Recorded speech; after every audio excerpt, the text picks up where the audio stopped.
Thanks everybody for coming tonight. I'd like to start with the last minutes from the meeting from April 18, 2018. Was everybody able to review those? And if so, can I have a motion? I'll move it. Motion by Rich, Second. second by Dave. Discussion? All in favor? Aye. Aye. Okay, public hearings. We have a few public hearings tonight. Or actually, it's presentation and comments, I'm sorry. So presentation and comments, we have Glenn Erickson for Hillside Garden Apartments is proposing to rezone to PDD. And Mr. Erickson, if you'd like to come up and... Sure. And then we have some books to pass out. There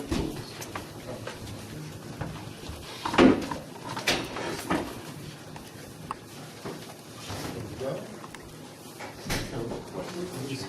Here too, if I may. Please. All right, so good to see you. You too.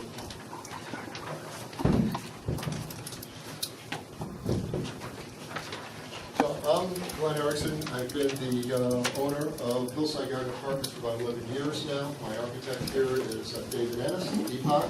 My engineer, Julian Clark, Plumley Engineering. So we're making an application on approximately 35 acres, 26 approximately of the existing Hillside Garden Apartments, 193 units. And then the remainder is a property that had been part of Castle Estates, kind of the remainder of Castle Estates when it was developed, which was actually a landlocked property, which we are under contract and should be closing on in the next couple of weeks. And so the reason for the PDD is in order to use this property to be able to add some apartment units to or townhouses to, we need to have frontage on Oxford Road. And so that's one of the precipitating reasons to do that. In addition, we recently did a financing and we had an issue with our lenders, which was that because of the way the zoning is set up, if we were to have a loss of 50% or more of our units, we would not have a by right situation to replace those units. That's just the way that it's stated in the zoning document. Our lenders are not happy with that. And so we had to go through a negotiation. So for financing purposes, I really want to have an approved site plan. So is your use of non-conforming, and that's why if you just take over 50%, you lose the non-conforming It's use? only non-conforming in the sense that we don't have an improved site plan because the site plan was done so much earlier. We're conforming in terms of being a Zoning. high-density residential zone. And in fact, there's no change in zone that we're proposing in terms of density and use. Both properties are zoned residential. Hillside Garden Apartments is zoned high-density residential, which would allow for actually more units than we have right now. And then the Castle Estates property that we're purchasing is zoned a medium density, which means townhouses only, and which is what we're proposing, townhouses. So we're in full compliance with the zoning regulations, other than this issue of having an approved site plan, which is no fault of our own, and that didn't occur until the zoning was passed a couple of years ago. So that's the purpose of this. In addition, what we're proposing is to make the flood situation better here. So the way that we're proposing that, and you can see it here with this blue line, we would like to take this area, which right now, which is right around the 100-year floodplain, in some places a little bit lower, in some places a little bit higher, raise it up the riverbank there to a 500-year floodplain, maybe a half a foot or a foot higher, so that the river will not be coming in at any time into the property. And then taking all of this hillside comes to a central location right here with all the storm drain water. We'd like to take approximately half of that water, as well as all the water from our site, and put it into a mitigation pond, so that we delay that water from getting into the river until after a peak flood event. Okay, so that for the downstream area from our development site, for doing this project, there would actually be less water coming into the creek than there would be otherwise. So it's an improvement. Our engineers need to engineer that. We're proposing right now that we do approximately 50% of hillside 1 going into those mitigation ponds. Our engineers have to make that happen. So, we have to go through a process, but that's the concept, that's what we'd like to see happen. In addition, we'd like to tie into the trail system that's been proposed, that's a possibility, through the Washington Mills athletic fields, and by putting in a pedestrian bridge that would cross the creek, that would allow our residents to use the park in a way they can't right now, definitely an advantage for us, but would also allow, because of the new site, there's this little 15-foot strip that goes from our site, it's under our ownership, to Imperial Drive, which would allow pedestrians, potentially bicyclists, to come up here and go to the commercial area and not do it on Oxford Road, which we think would be an advantage as well for everybody. And to the extent that there's a larger trail system in town, I understand there's some possibilities for that, proposals for that, we can tie into that as well. But that conceptually, that's what's occurring. And because again, our lenders are driving a part of this, our loan application now is with FHA, with HUD, and they do not allow any part of an apartment site to be within a 100-year floodplain. It's just one of their requirements. So, what we're proposing is this portion of the site, where the creek is, to donate this to the town. And in return for that, what we're proposing is that we would put in a tennis court, a dog run, and I happen to be a fly fisher, so I'm proposing a fly fishing casting pond. But the idea, and then we would tie into the trail system, and then we would allow town residents, to utilize this area to come through for the trail system, should the trail system be put in. Okay? So that's what we'd like to propose here. What is between Imperial Drive and your site? Is there a buffer there? Are there trees?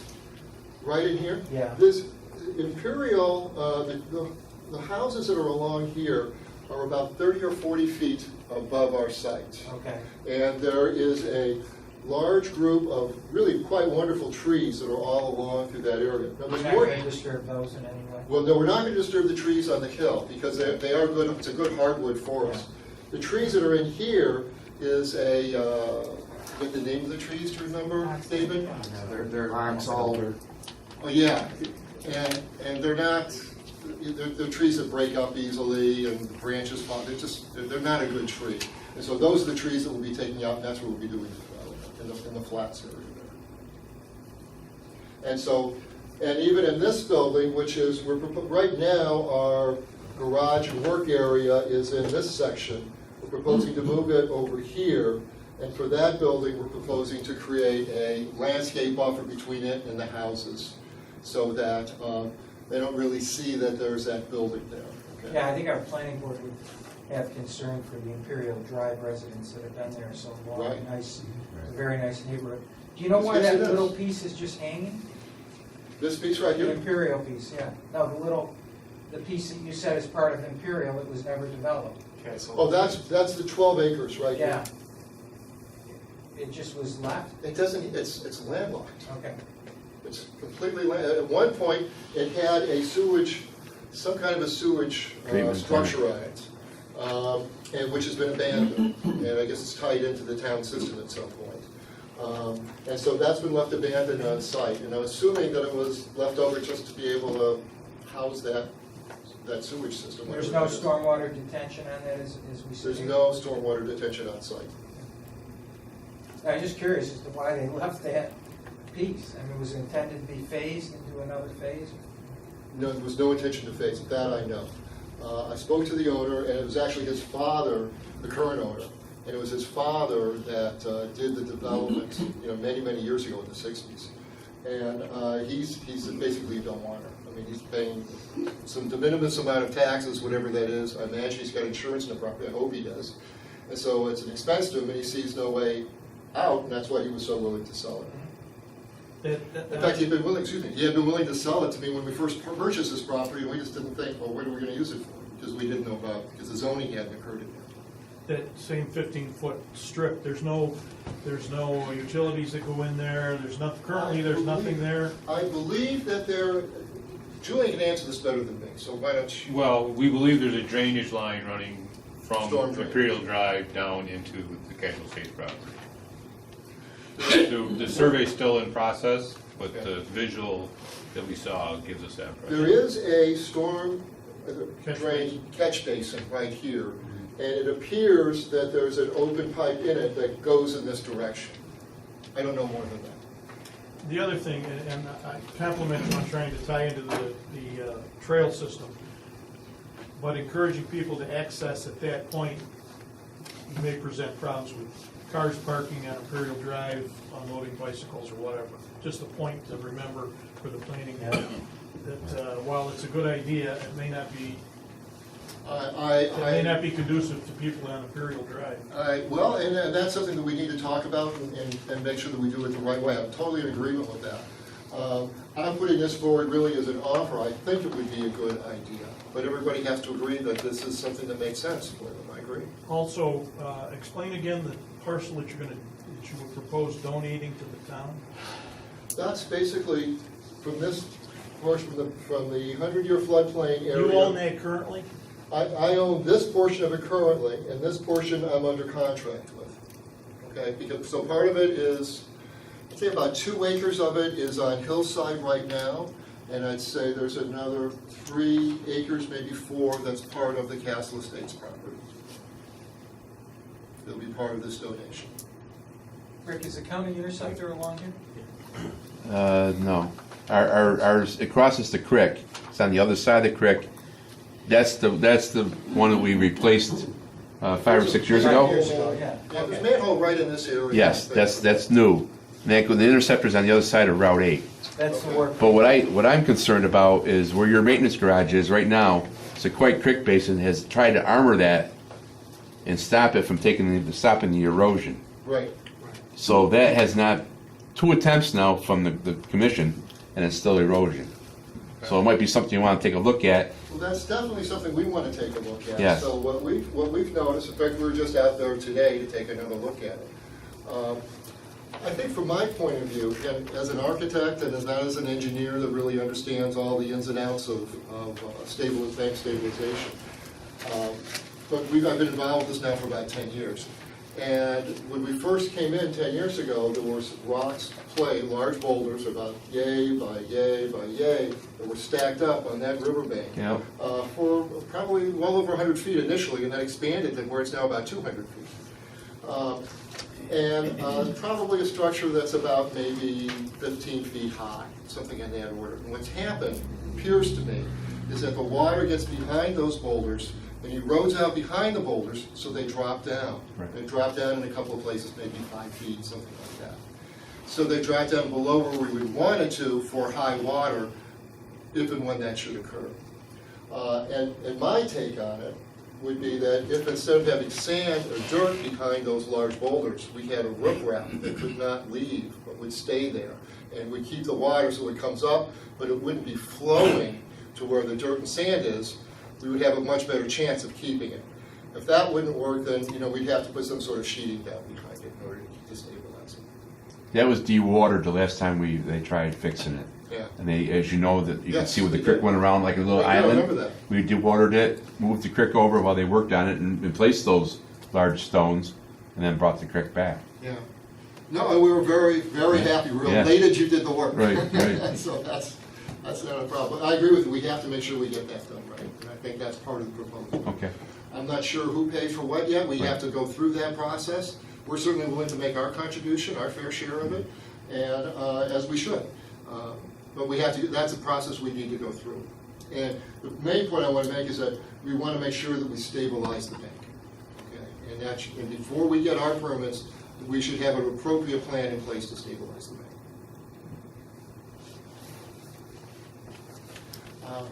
So in concept for the actual project that we're looking at, which you can see here, the concept is that we would come in, the existing drive that we have, we would add some landscaping to this so that it was more obvious. We got some signage here, so that it was obvious that this is the way to come in, which comes in basically to the center of the project, the new project, and is a way that comes in that minimize the problems with existing parking. So we're not having the new people come in and go past people pulling in and out of parking stalls to the extent we can do that.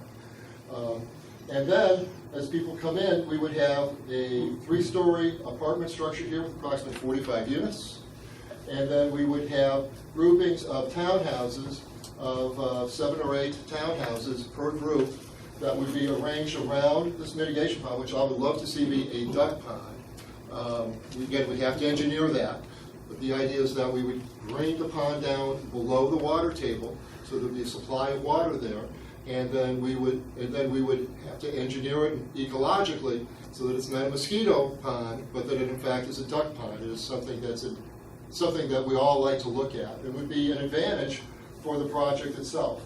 And then that is where we would have the water. Let's see, do we have a, yeah, right here. The water would come into this pond and then into, we can build another pond here. I'm assuming we're going to need this for the retention. And then from there, we go through the existing viaducts underneath the railroad and Route 8. So that pond you just mentioned is part of the retention? Yes. Total retention? Be part of the total retention. That would be the concept. I've done something very similar in Vermont, which we received the U.S. Army Corps of Engineers approval on. So this is something that should work with DEC based upon prior experiences that we've had. Have you had the engineers yet or no? No. Before we do any engineering, I want to hear that we have a project that you guys want to go forward with. You're gonna bore underneath the road? No, it's already been bored. It's already done. There's 2 of them. What kind of pipe is under there? Is it concrete pipe or is it? One's a concrete, one's a metal. The concrete ones? Metal culvert, about 3 foot wide. The other one's about 1.5 foot wide, 2 foot.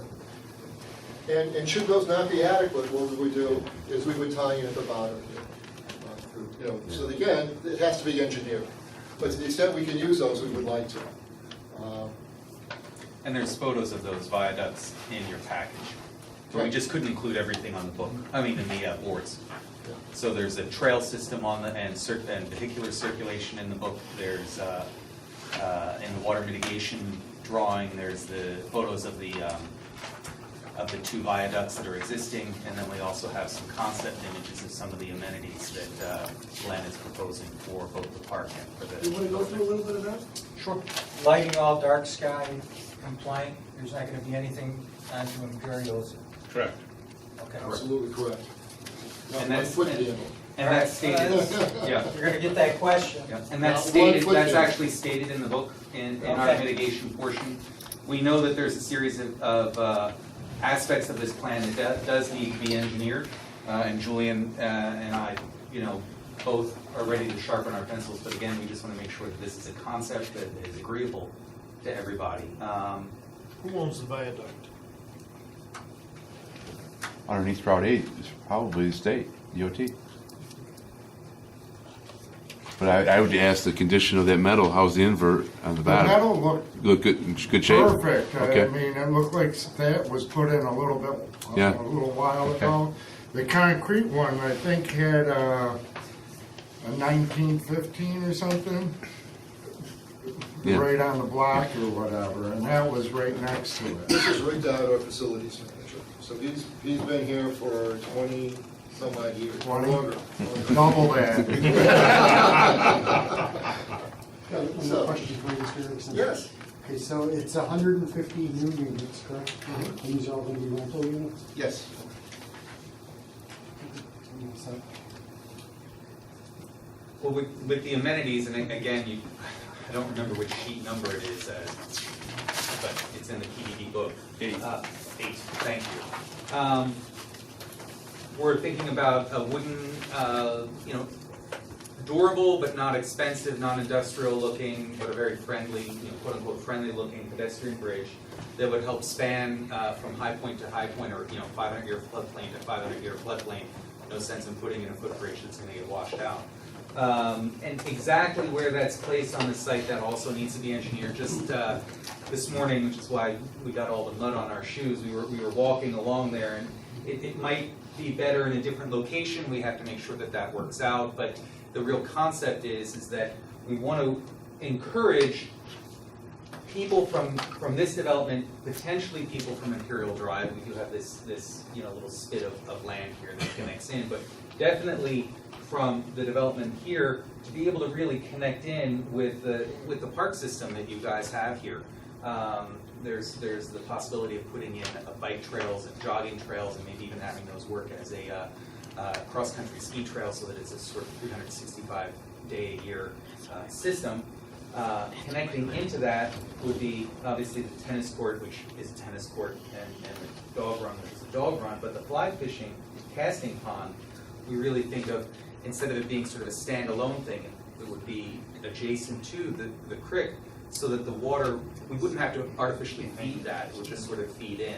That's why the image of it is sort of grand, because there's really only a portion of it we're thinking that we would be making, as much as the rest of it is the natural.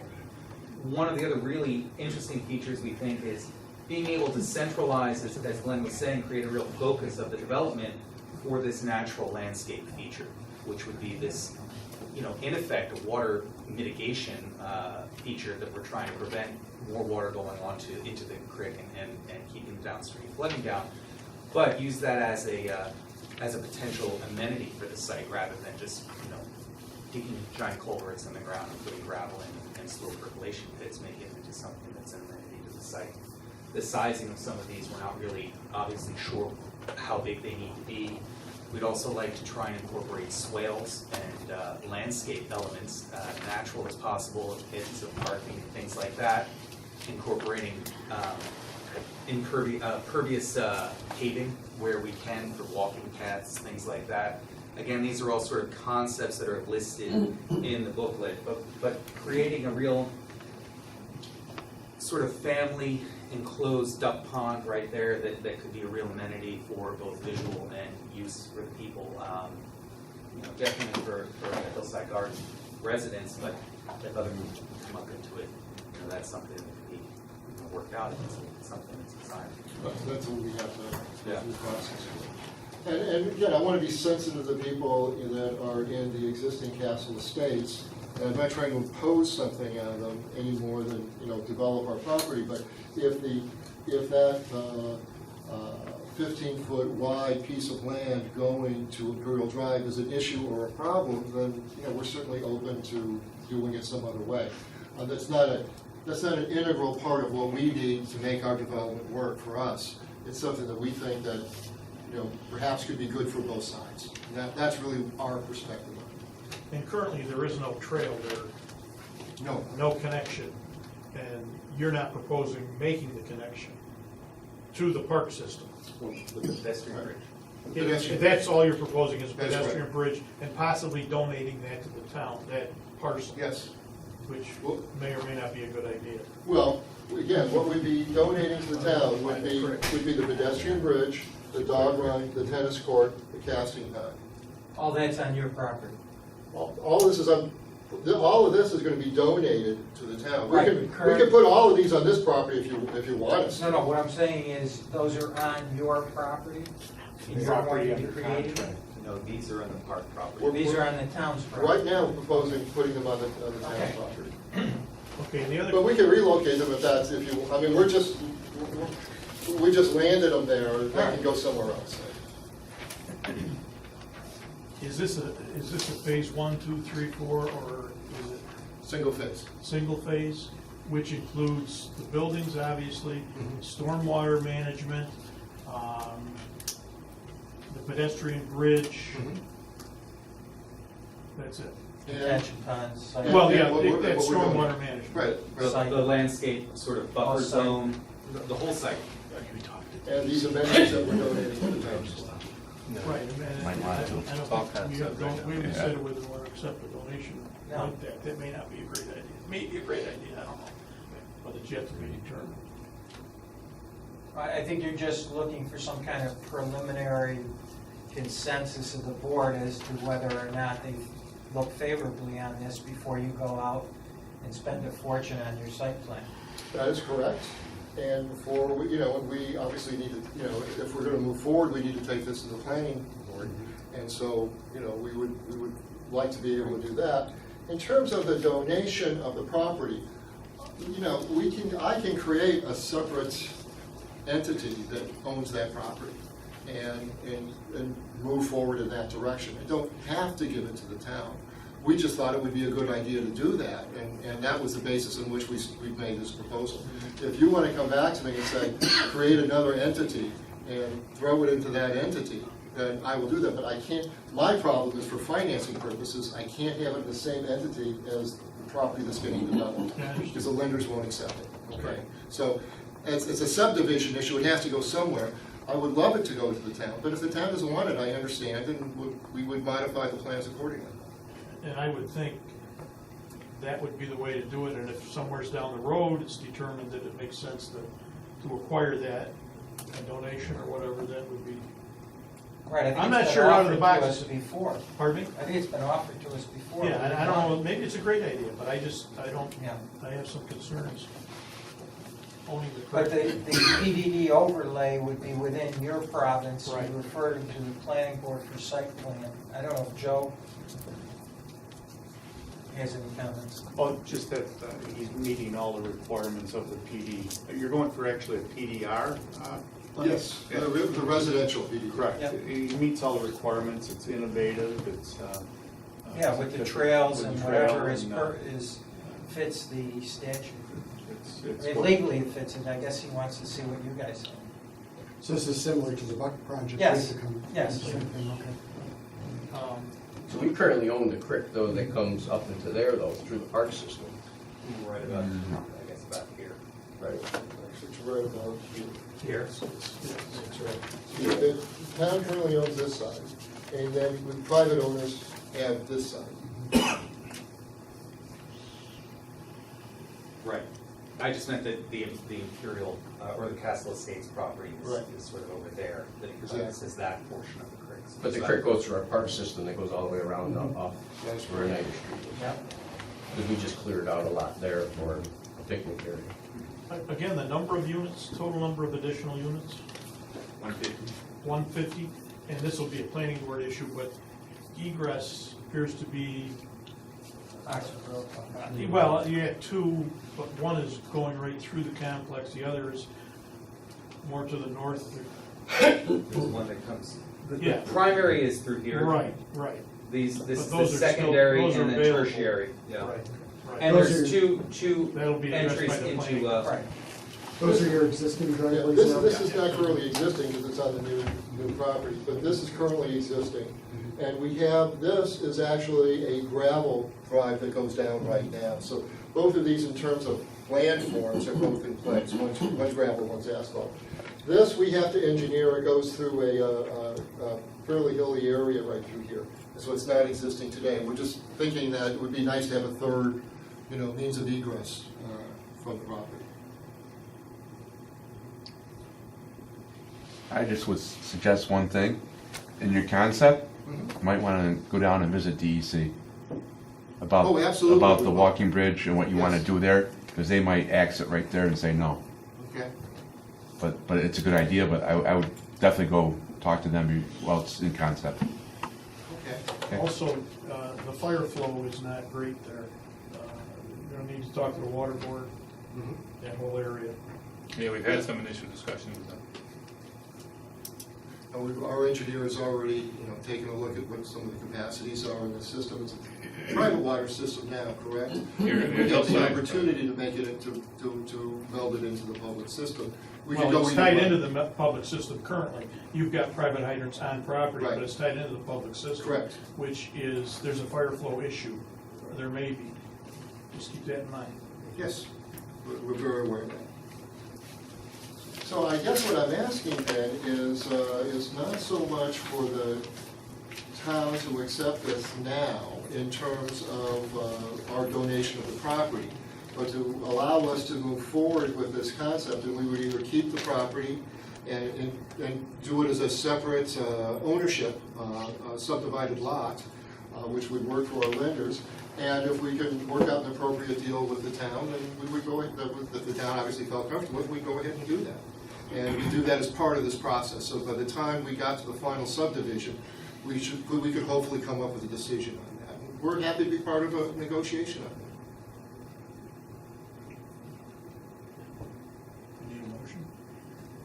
I don't think you want to make a motion at this point. I think he's just looking to see a polling of the board as to whether or not you feel it's a viable project. I think so. I mean, if you don't mind, I'd like to throw my 2 cents in, just so you know, so. Since I've been talking so much. Mr. Erickson approached me and Joe back in the beginning, and a lot of the ideas that he had there were actually ideas that came from me. And the only reason they came from me was that I thought that adding a park with this development down the road, you know, again, would bring residents not only from that community, but other communities could walk and use the trails. Because as you know, the governor just put in $1 million trail grant for new trails. And in the Washington Mills Athletic Park, down in this area, we cleared this for a picnic area by the creek. We have our fishing dock here. And what I thought would be a nice concept, again, you know, everybody has to look at it, but if we started a trail system here and made our trail system go through here and then go back in and make a bicycle trail, you could actually go through this area and even get to the commercial district. So that was an idea that I had, and I also told him that, you know, pickleball in the dog park, I couldn't believe it, but it's really a concept that so many people use and so many people like, and have been coming to the office and using the ones that are in Sherrillbrook. And I said that might be nice for your community, also the town, to have one, you know, down the road, and have it also at the Washington Mills Athletic Park for, you know, people at Chadwick's in that area. You know, and the duck pond, they thought, instead of most developers coming in and just putting gravel down and letting it sit there with weeds growing out of it, they put a nice duck pond and something that, you know, would beautify the area that was there. So also too, as you know, back in this area, you know, coaching soccer for many years, this area here is flooded most of the time. The soccer fields are flooded in this area. By him rerouting the water to the aqueduct that's underneath here, I believe that would take off some of the drainage issues and problems that we have here with the water, and might actually make this land a little more usable, again, for soccer, for athletic games, or dog parks, because, you know, it's a beautiful area back here, but it's an issue of water. But again, if he engineered this correctly, it might actually help us in the park system to be able to use those soccer fields more often. Because right now they're not very usable when it rains out. And then the bridge, I thought, again, was a nice area that would bring the community from the people here to be able to use the parks or sit by the water, or have picnic benches there. So, you know, in other progressive areas, you know, this is a concept that works and people like, you know, biking trails, walking trails, and things. So those were ideas I thought that if he accompanied in this project, you know, it would be something that we don't have in our area for, you know, an apartment complex or Let me mention one Yeah, other thing, sure. and you just brought this up, and I just thought of it, that the storm drain system is currently set up so not only does Hillside drain into this area, you know, through a engineered system, you know, with culverts and pipes and drainage basins, but in addition, it appears, from everything I've seen, and Julie, correct me if I'm wrong, but that there's a significant part of Castle Estates that also drains in here. So some of Castle Estates, instead of going this way into the creek, actually comes this way into the creek. And I think you're right, because the drainage only drainage I've seen is right in here, that would potentially affect and back up and be part of the problem that's affecting, you know, some of the parkland area. So again, we would hopefully be mitigating to some extent that. How big, how much, I can't really tell you, but we're doing everything we can within what we can do. And I walked this area here, and this is actually, again, it's upstream to this, so this is highly elevated compared to the park, because again, so all the water that comes up here goes down right towards those soccer fields. So again, if there's a way that he could mitigate some of the water, it would actually help our park system here, and also clean up this whole part of the area that's in here, so it could be more usable. So, you know, that's another thing too that I looked at that we spoke about was, you know, trying to get some of the water out of here. And that's, I think what he's trying to do is push the water towards this way, you know, retention areas, and try to get the water, you know, up into this area. So,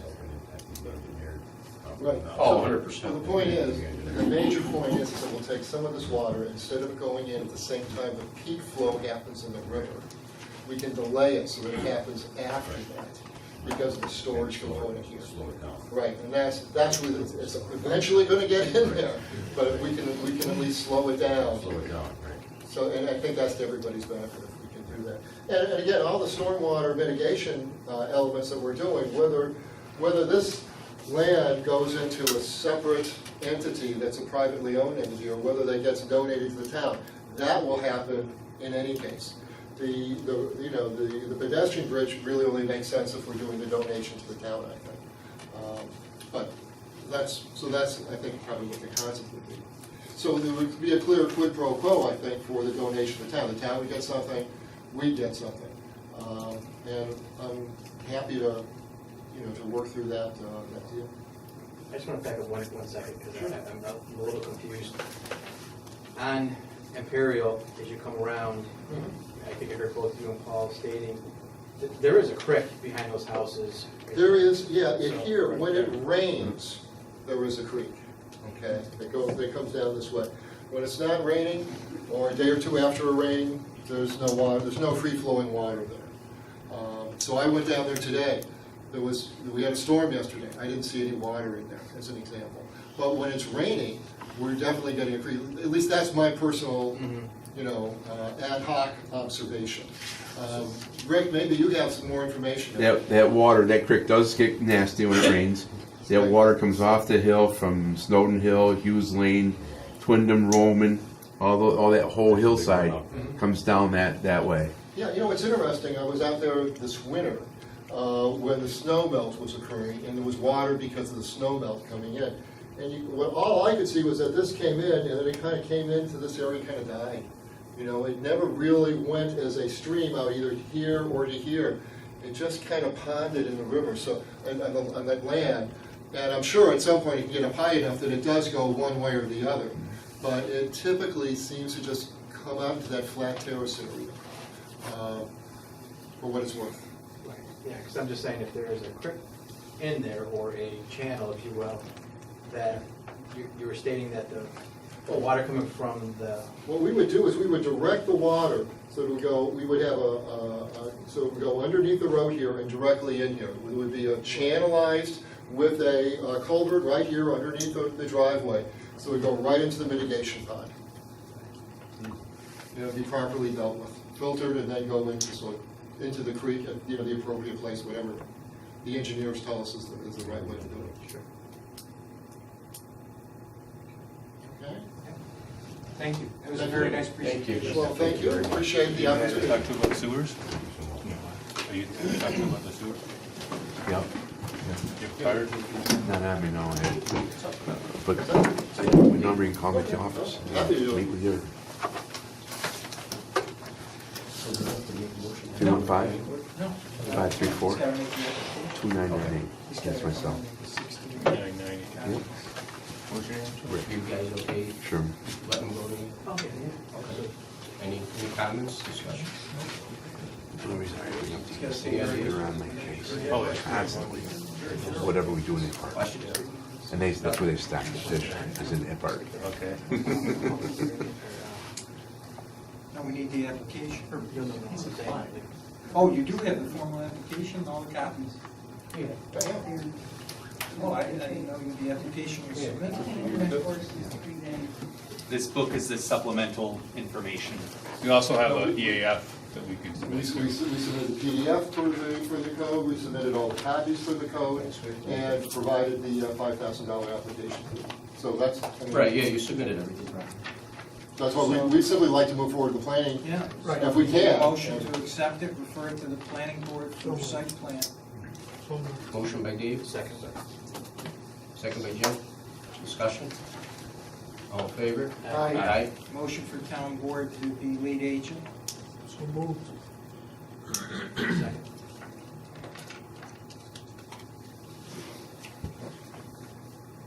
Motion by Dave, second by Jim. Discussion?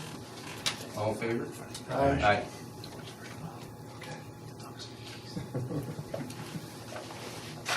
It's okay, Jim? All right, you're all set? Thank you. Move along, sure. Thank you. Thank you. So then, after we get their recommendation, we would schedule for public hearing. Yep. Yeah. Because if they don't approve it, then Right, that's done.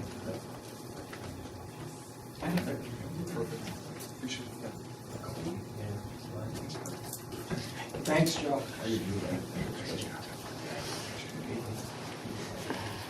Everything's paid. Thank you. Thank you, appreciate it. Thank you. Did you need these back? Do you want me to put them in my office?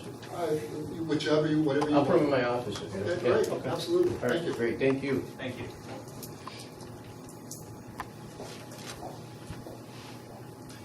Okay, any other presentation or comments from the public? Yeah, okay. Moving on to reports from town officials. Town Clerks Committee, Rich Woodland. The standard work day for Phil Citadino. Do you have the paperwork on that? Yeah, so 1.29 days. Okay, I'll make the motion that we accept that for the state. Motion by Rich, Second. second by Jim. Discussion? All in favor? Aye. Aye. Zoning and Planning, Phil Citadino.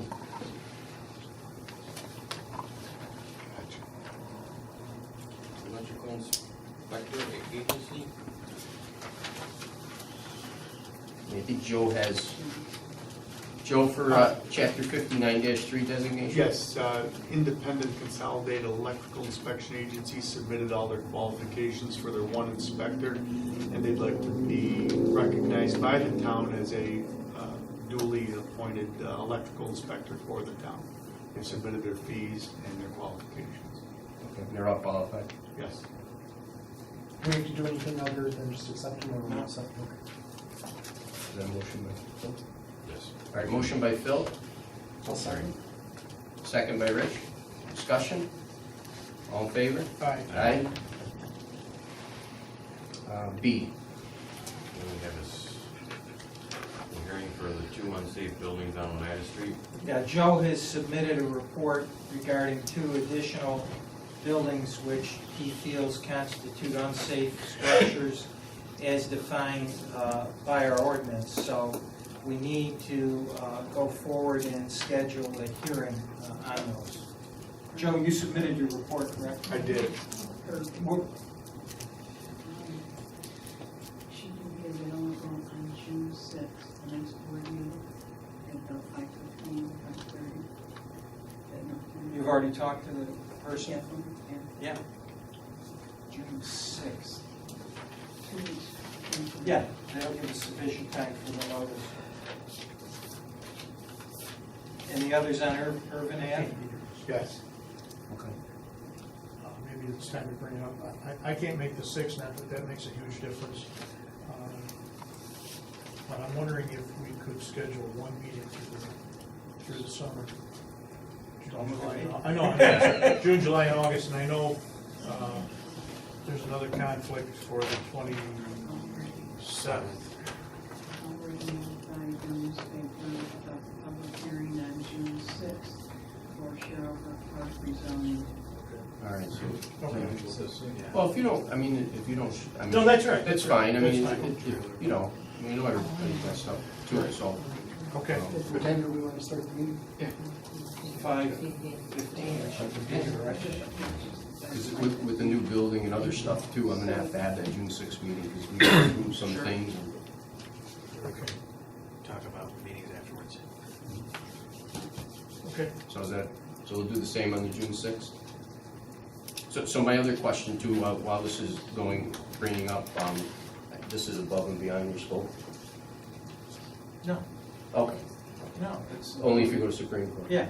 Okay. No extra. And at that point, I think we're gonna have to transfer money Right. between, because there's not enough in legal to take care of it.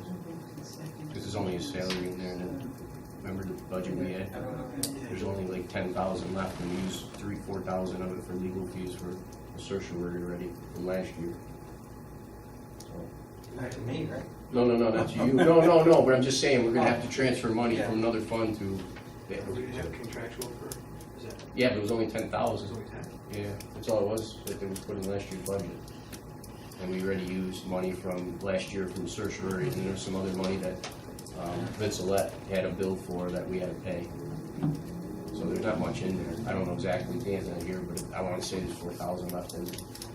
So if it's gonna be more than that, we gotta, Transfer funds. yeah.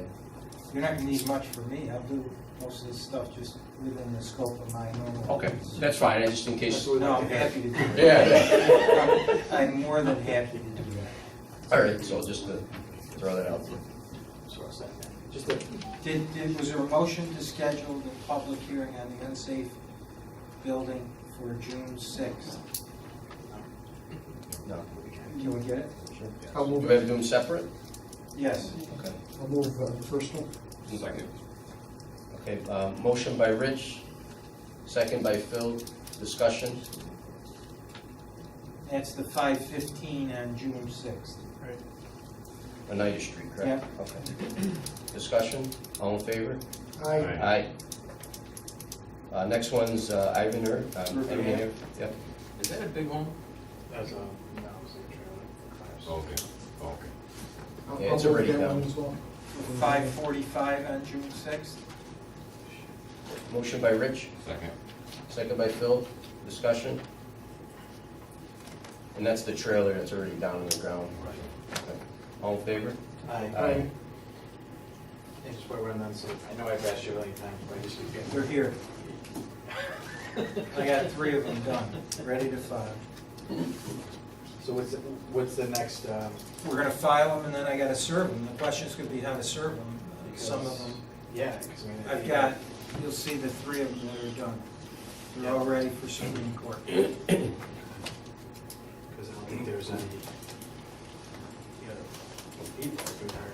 Well, I gotta get service, or else I'm gonna have to publish service. I have 3549, that's MidFirst Bank was the last owner, and Darlene was very nice providing me with additional information. This is Megadu, that's 3535 Bleachery, and 9240 Willowvale, we have against Sherman Acquisitions and Michael Kerrigan. That's one of them they gave me. Is that set? That's in the hands of a realtor. Oh, good, okay. Well, then I won't go forward with that. I did it, but I just won't serve that one. Okay? I was ready for you. Yeah. Just trying to hear it from you. Do you have to make any? No, everything's just, yeah. So, because I get obviously some residents' feedback, and so, is there a timeline, anything I can? Well, once we get service, once we file it at the county clerk, that starts the lawsuit. We then have to serve the entity that owns it, which could be difficult because I know that somebody may not be around. We don't have accurate addresses as far as I'm concerned. They have to publish the notice of service, and then they have 20 days to answer. I don't think anybody's going to answer. Then we can move for a default judgment. So we're looking at probably 60 to 90 days. And do we go out to? Yeah, then we're going to have to go out to bid on the demolition or whatever you're going to do with it. 120 days. And then this provides for adding them onto the tax bill. Okay. Thank you.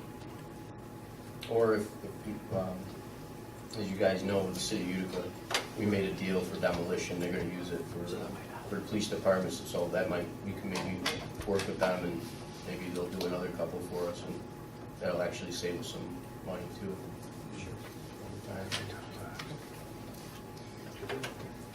All right, Director of Finance, budget adjustments, Dan had an emergency, so he's not gonna make it tonight, we're gonna do that in the next meeting.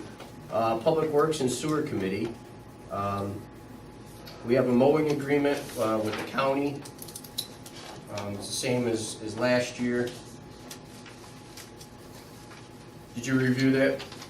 Yes. You see, Yes, you see same as okay. last year. So if you guys, if I can have a motion to sign the mowing agreement with the county. So moved. Motion. Pardon? You've got to sign them too. Yeah, I know.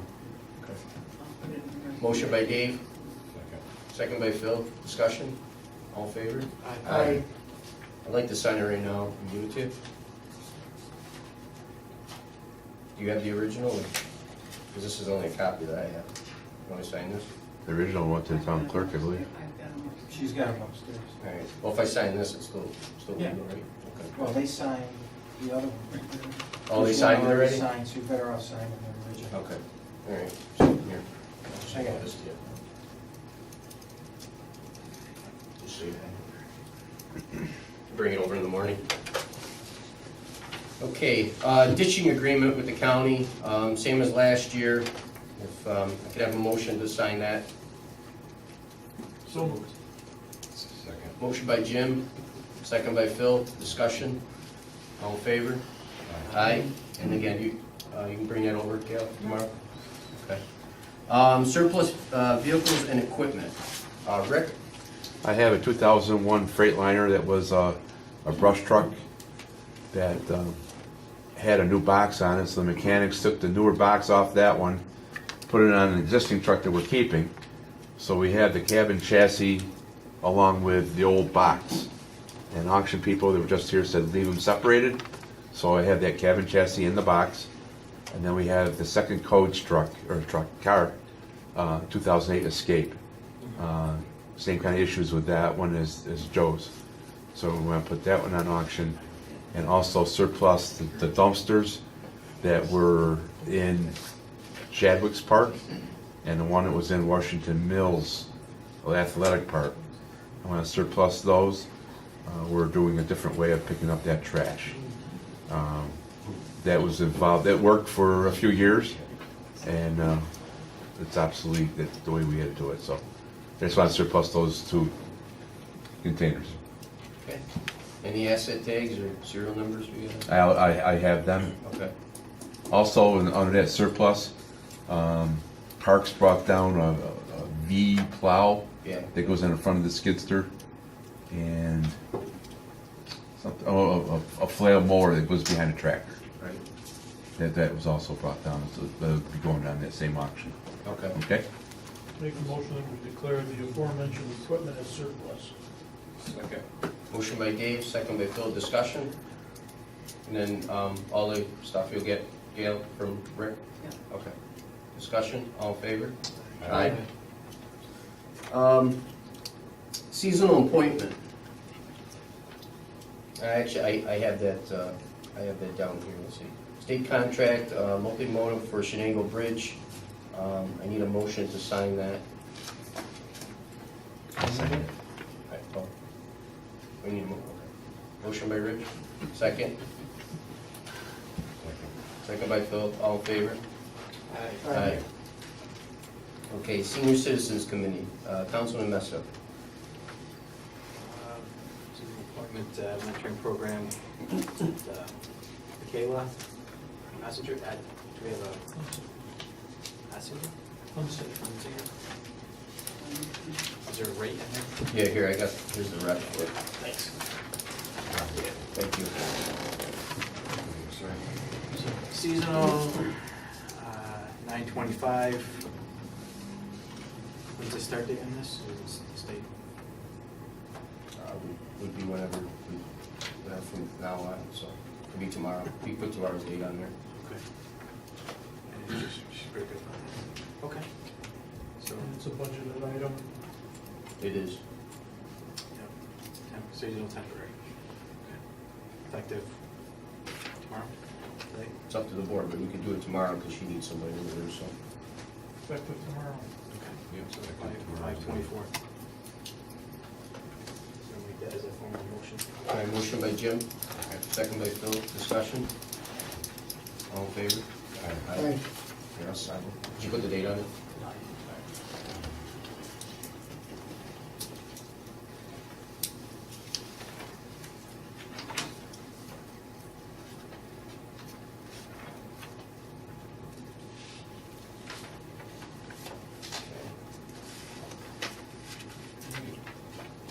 Any other matters or questions?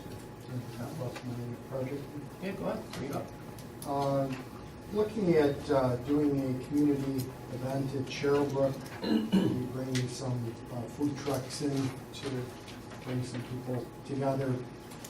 Looking at the possibility of July 18th, and maybe again on August 15th, if that goes over well.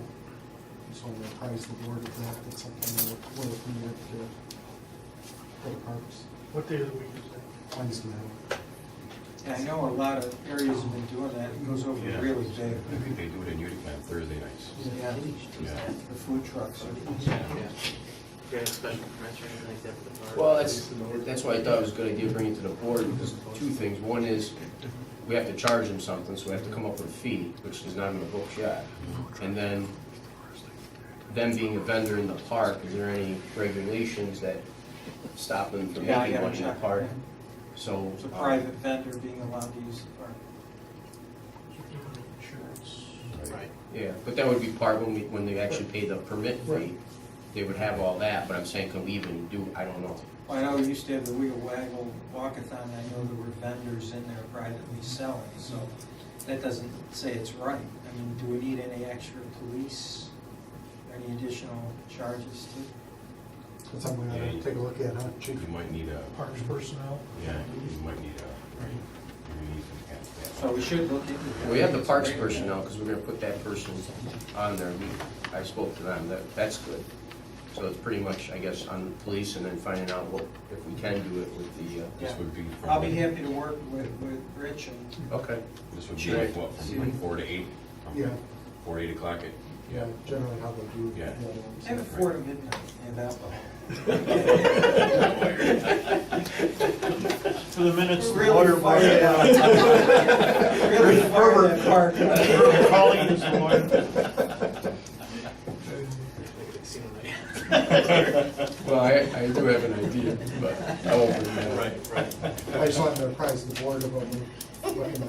Yeah, I always thought that was a good idea, as if we even move down forward in enhancing that park. I've always talked about with supervisor in terms of the amphitheater. Yeah, I thought, yeah.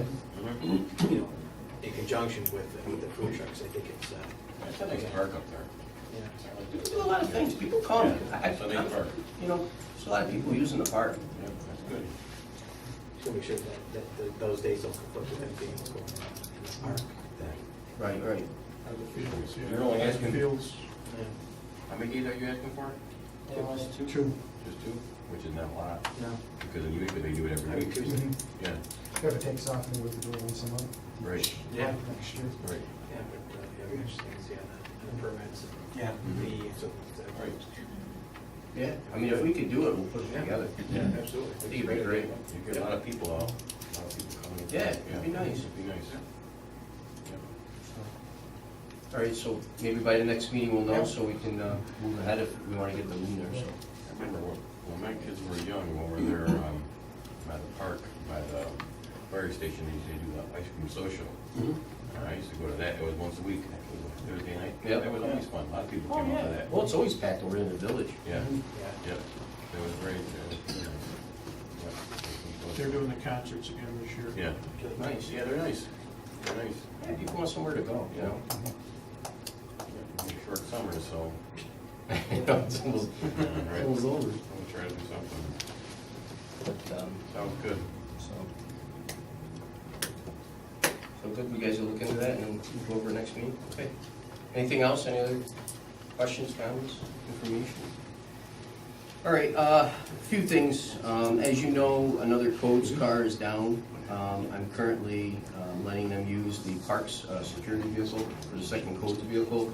But, you know, as I spoke in the town address and before, is that the electric car fleet was something we wanted to look at.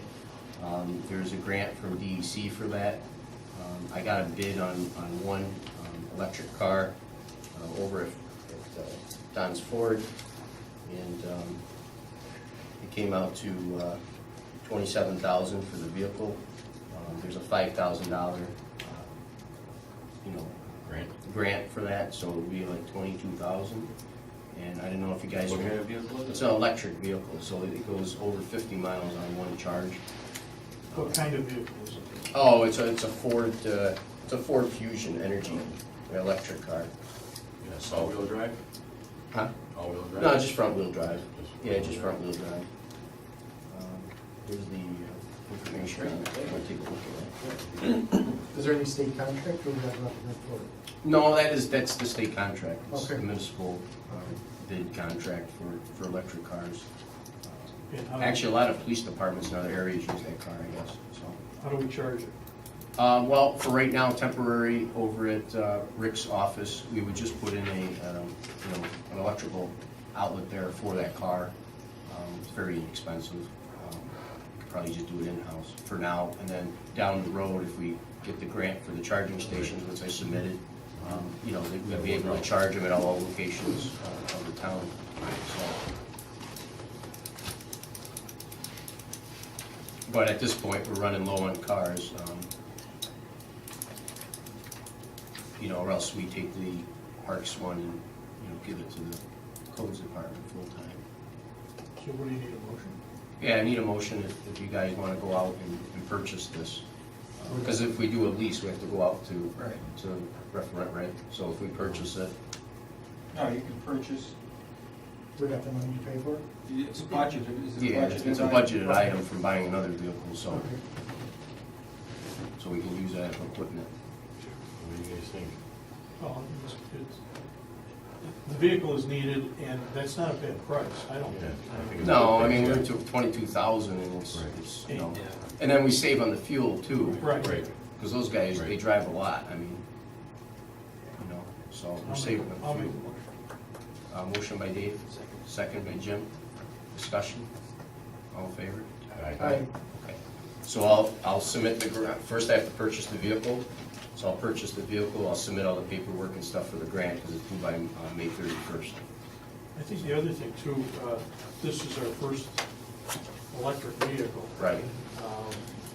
We should publicize that to go along with your initiative to push this. Sure, yeah, no, I agree. Got that, Ed? He's our man right there. But, It's already online. So I think it's good, and it goes with the stations, like you said, and everything, and, as we go on, and we purchase more of these, the grant's gonna go for the next 3 years, each year, so, I mean, it just makes the cars a little bit cheaper, so. Because Chief, what do you pay for a regular? For the vehicles themselves, now the SUV is about 30,000. Yeah, so. Can we get an electric snowplow? No. Not yet. Get a hydrogen one. But, all right, so I'll order that, I'll submit the grant paperwork and put that in. It's all good. I have to approve the contract for St. Luke's and the police department services.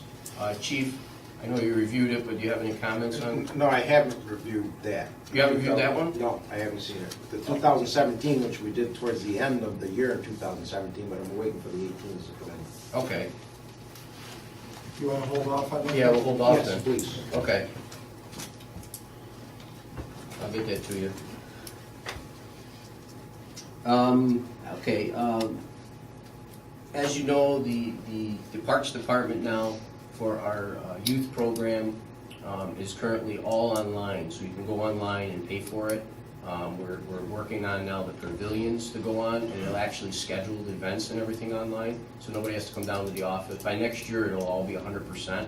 Well, we're taking e-checks and credit cards now. There's a service fee, and it'll be charged to the customer. So we have to make a resolution that we approve that we charge customers the service fee. On $200, it's $4. But to do that, we have to make a resolution. Then we would put a statement on there that we charge the fee if they want to, do it online for the convenience, or they can still come in the office and not pay the fee. So I don't know if you guys took a look at it, but check it out. It's pretty neat how it works, and it's been working this week pretty well. So you want a motion to approve? To approve credit card fees for our any credit card and e-check transaction and debit card transactions. I'll make the motion. Motion by Rich, second by Phil. Discussion.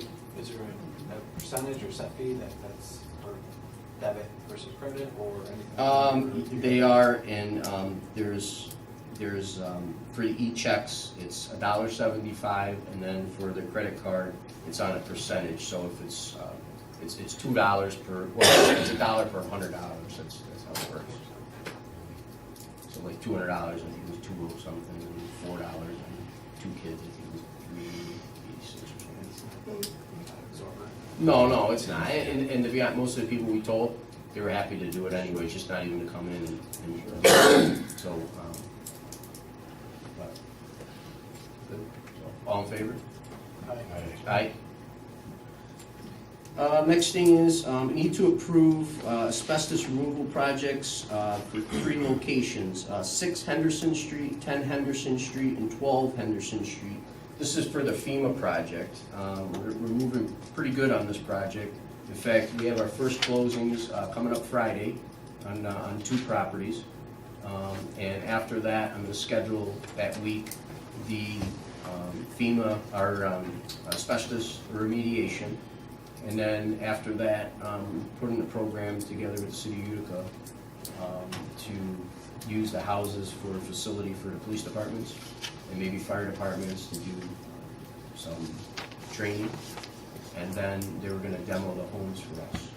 So, and then at that point, we're gonna cart the debris away and we're gonna finish the grounds. And then the 3 parcels that are in Henderson Street in New York Mills, we're actually going to dedicate that to the New York Mills Park, because it would add on to the park that's right there. And they would maintain it, and it would be another entrance in an area for more park activities for New York Mills. So that's what we're looking at for those 3 properties. DeSantis, we have scheduled for June 7th. Yes, so we're moving along pretty well on that project. Also, you mentioned cleaning up the site on the DeSantis property. I know Rick's aware, but we gotta move the head wall. Correct. It should be done at that time. We will, yeah, Rick brought that up to me. We're on board with it. It's a good idea, and I think it's gonna work. And again, we're gonna be the ones to do the the site work, Right. and we're gonna hydro seed it Right. and make it nice. So I think it'll work out well. But these 2 here, I'm gonna go through the proposals that I got. So we put the bids out, and there's some that came back here. Didn't we do something nice, maybe? I think they're in here. What's that? For asbestos removal? Yeah. No, those are for asbestos surveys. Oh, those were the surveys. So first you did the surveys, and then what I did is I put the RFP out with the survey, because the survey is what determines what this price is. Okay. So this is gonna be for the actual removal. All right, so there was 3 companies that bid. One was Crawl Contracting Incorporated out of Syracuse. One was Sullivan Contracting out of Secoy, and excuse me. Another one was TBC, Two Brothers Contracting out of Westmoreland. So the pricing that I got back, so let's do 6 Henderson first. So Sullivan Contracting came back for 6 Henderson Street off the survey was $2,000 for Sullivan for 6 Henderson. That was only for, there was tar that's around the chimney only, that's all that was on that job. That's just one house. That's just one, oh yeah, no, I did everyone separate. Okay. And then 6 Henderson, Two Brothers came in at 2,800. All right. And then Crawl Contracting from Syracuse came in at $1,695. So on that one there, Crawl Contracting was the lowest bidder for $1,695. This is to remove the tar around the chimney. Yes, That's the only asbestos they found. that was the only one on 6 Henderson. All right, that's clear, that's good. Yep, $1,695 on Crawl Contracting. Can I see that? Yeah, sure. Here's all 3. The other one I need back.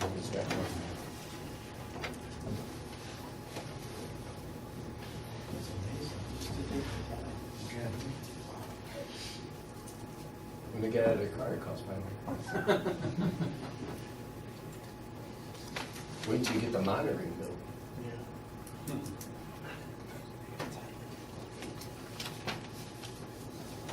All right, so on that one, I need a motion to accept Crawl Contracting from Syracuse for 6 Henderson Street for asbestos removal for the total price of $1,685. I move it. Motion by Phil, second. Second. Second by Dave, discussion? All in favor?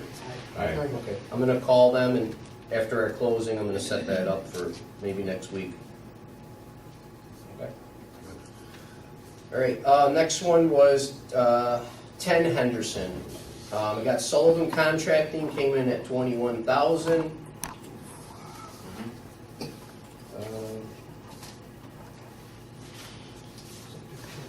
Two Brothers from Westmoreland came in at 20,600. Yep, 20,600. And then Crawl Contracting came in at $14,995. You know that? They're out of Syracuse, I don't know where they're at. Make a motion, we take the low bid. All right, so low bid is 10 Henderson Street, its low bid is $14,995 from Crawl Contracting. Motion by Dave, Second. second by Phil, discussion, all in favor? Aye. Okay, then the last one was 12 Henderson. Yep, 12 Henderson, Two Brothers came in at $12,300. 12 Henderson. Sullivan Contracting came in at 9,500. Yeah, oh, and, yeah, no, that's true. 12 Henderson, for Crawl came in at $8,795. Motion, we take the low bid. Okay, and then also I wanted to add, he did send the first contract of $9,795, and then when he knew that 6 Henderson also had to be done next door, that's when he lowered his bid on 12 Henderson, just for record. So I have 2 quotes here. They're both timely received, or? Oh, yeah, everything was. He didn't have 6 Henderson, because what I'm having done is, just so you know, GYMO Dixie that does our surveys, I have her send the surveys directly to the bidders, the people, and then if they have questions, they ask her, because she's the one that has all the information, and then they send me back bids, but he never got 6, so when he sent back the other one. So I need a motion for, I think Dave made the motion. Second. Second by Phil, discussion, all in favor? Aye. Aye. Okay, so, and then another one that was part of the federal project to end all the bidding for the federal project was 3524 and 3526 Oneida Street in Chadwicks. I got multiple bids in on there, but they're all over 30,000. So we can't accept that. We have to go out to a sealed bid. Yep. And I just want to know, will Gail bring, because I can't put that out. So you'd have to do the sealed bid for the, Someone would have to do the paperwork. oh, I have all the specs in the survey. But I would be, We would You have to advertise. publish it in the paper. okay. Can we do, just because we're in a timeline, is there any way if I get that to you this week, we could start the, You'll have the notice to bidders all prepared? well, you're gonna have to help me with that, because that's the first time I did that. So if you help me with the notice of bidder, I have the RFP that I gave everybody plus the survey for the location with all the requirements and everything that's What date needed. are you looking for? Because the OD needs advance notice 2 to 3 days ahead of time to publish it. Okay, And then you have to give them at least 5 days. okay, okay. Just pick a date, Whatever, whatever's gonna work out. Do you want to do it so you have it back by then? by the 6th, I would like it, because I'd like to get this stuff done in June if we can, because we're gonna close on this one probably next 2 weeks too. So whatever we're gonna do to do it right, I don't know what the requirements are for that, so. But I can give you the address, do you want that? Yeah. Okay, it's 3524 and 3526 Oneida Street, Chadwicks. Those are 2 separate properties? No, same thing, it's a 2-family, and it's for remediation of asbestos. Probably do it over a bit on March the 6th. So it's 3524-3526. Right. Oneida. Yeah, So you- I'll get copies of other things from you too. Okay, all right, and then you'll put that part in, and then what happens on the 6th?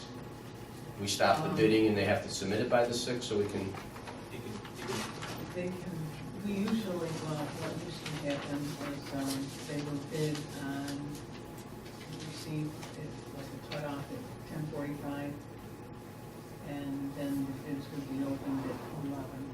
okay. I don't know if you still want to stay with that. And then this way you'll have, for the We'll have it for the next 6th. meeting. Still have it. Yeah, no, so I think that gives it enough time to do on the 6th. Okay. So returnable. Okay. So do I need a motion to go out to seal bid then, for that one? Right? Yes. Make a motion. Motion by Jim, Second. second by Phil, discussion, all in favor? Aye. Aye. All right, so I'll get you that information in tomorrow? Okay, perfect. All right, First 3 houses, those are all good bids. Not a lot of money. no, No. Yeah, but one was just Can't believe it's the only asbestos there. well, I think she gutted the house and re-renovated the whole thing. So Oh, she that- probably, it was that probably helped ripped out. out in the Yeah. past, you know? Yeah, well, that helped out. Yeah, because it's all newly sided and new sheet rock inside, so. Right. Jimmy Kirkland doesn't do He doesn't hear about it. Okay, another thing I wanted, this is what I'm thinking, there's 7 more homes left, it says here 8, but there's 7 more homes left for the state part of this project to go out for the asbestos. They're already doing the surveys. I say we should probably just go out to seal bid to all of them and just make it easier in case, because you're not gonna determine until you get the bid, and then you'll see it's over, and then you gotta start over again. So I say, you know, if we can go out for all 7 properties, Makes good sense. Yeah. to seal bid, and then we're just done with it. So I don't know, again, do we do them all together, or should we do them separately still?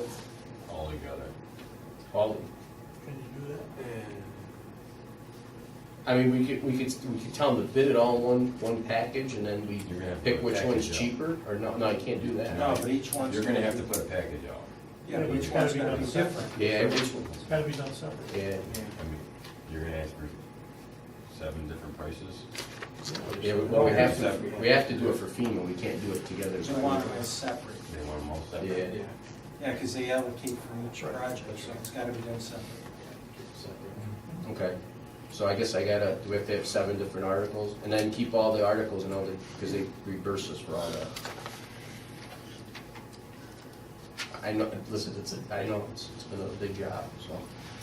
But do you want me to read off the addresses? I'll give it. Yeah, leave it. Or here, I could just give them to you. You need a motion to go out to bid, or? Yeah. We have sealed bid for the 7 properties, I'll just name them. 6 Woodbury, 3562 Oneida Street, 3534 through 3536 Oneida Street, 3532 Oneida Street, 3528 Oneida Street, 3520 Oneida Street, and 3506 Oneida Street. Make a motion. Motion by Jim, second by Dave, discussion. All in favor? Aye. We got the cul-de-sac lawn maintenance.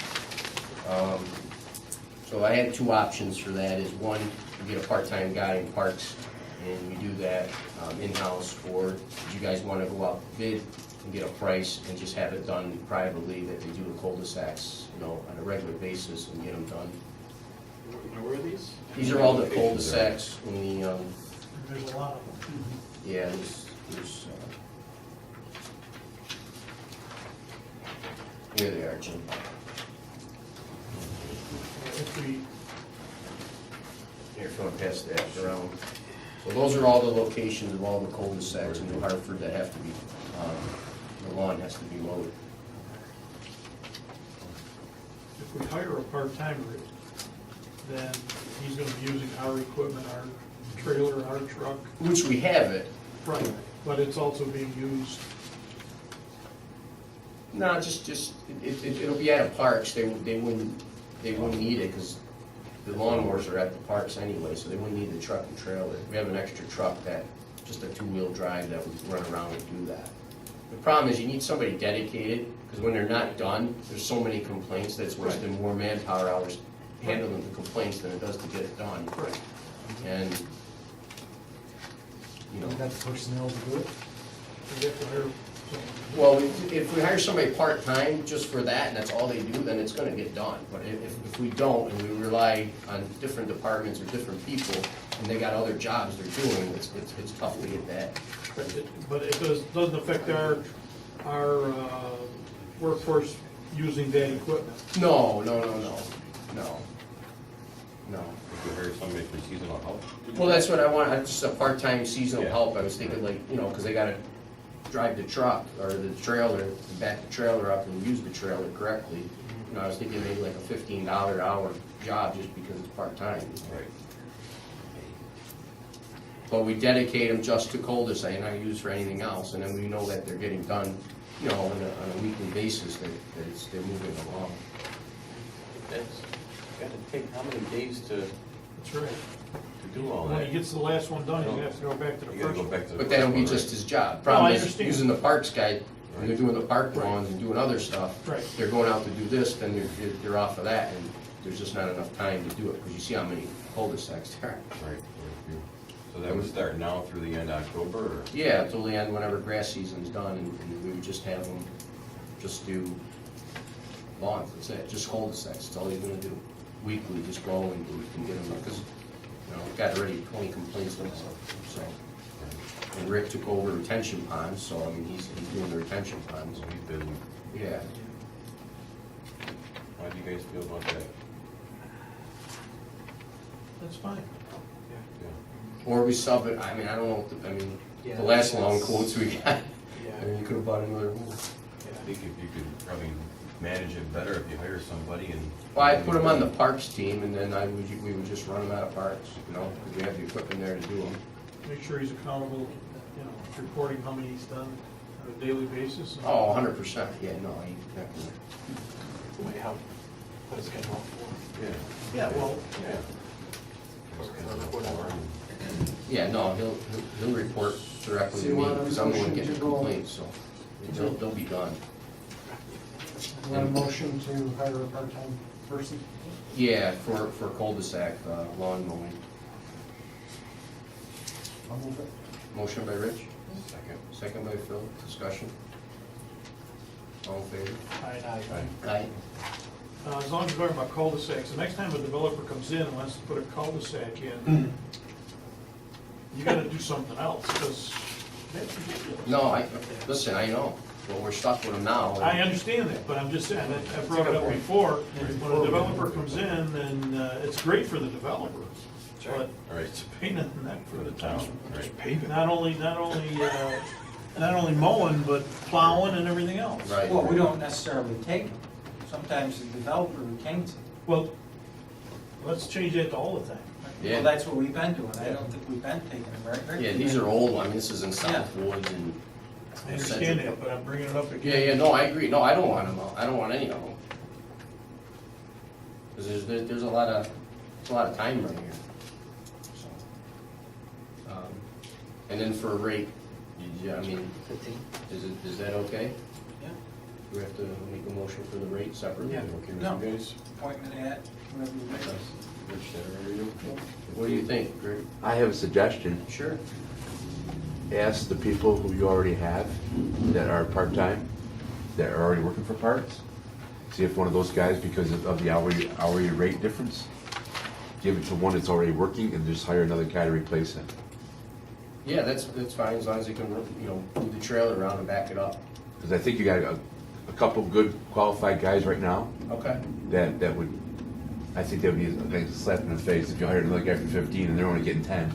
And Well- they would have liked that job. Yeah, that's fine. Offer it to whoever you have so far.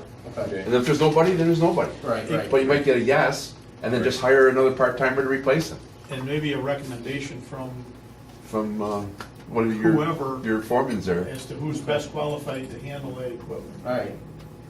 Okay? I'm gonna give them the training with the trailer, make sure they're not gonna, Right. because I want somebody who can use the trailer. Right. It's not easy backing that thing up. That's right. You know, yeah, so- That's right. All right.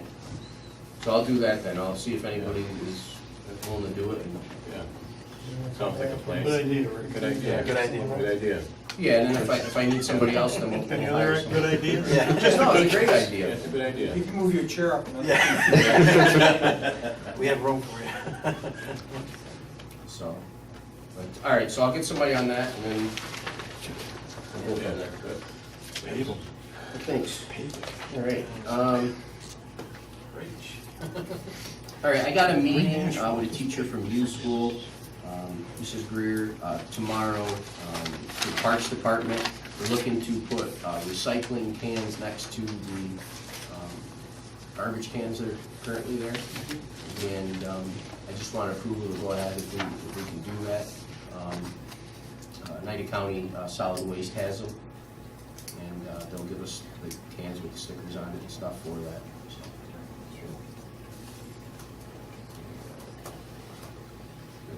We'll pick them up. well, we're picking up the garbage anyway, it's just we're cycling not, so. We We've got to have a separate container, right, Rick? Separate container and probably another different day to pick up recycles. I know the police department's already doing that, Okay, so it's gonna require either 2 trips the same day that we're doing it or a different day. But okay. we can fit it in. Well, there's no charge for the recycling. Right. Yeah, so it's free. Plus they'll give us the cans, sorry. Have a motion? Motion by Jim, Second. second by Phil. Discussion. All in favor? Alright. Next is the appointments for the Parks Commission.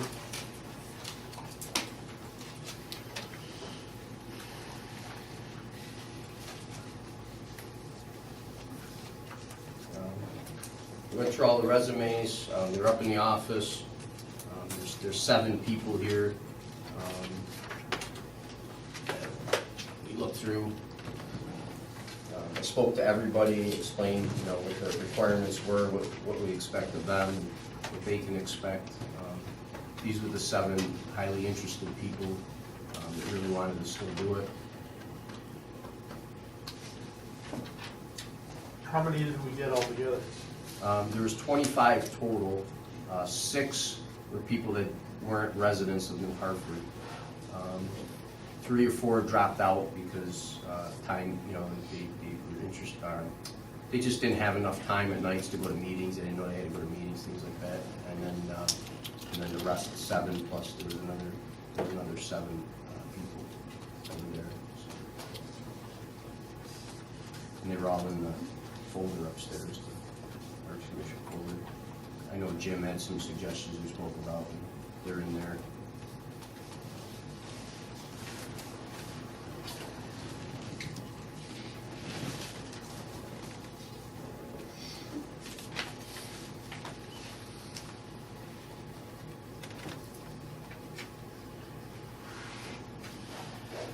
So you're looking for approval for 7 people?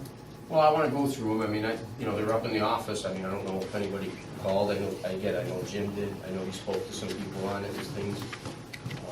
So there's an additional 7 upstairs, is that what you're saying? There's additional, I'll tell you right now. There's an additional 6 upstairs. 6 people that are upstairs. Is this That's Jane Blasek. that's the resume? Yeah. 2 seconds. No.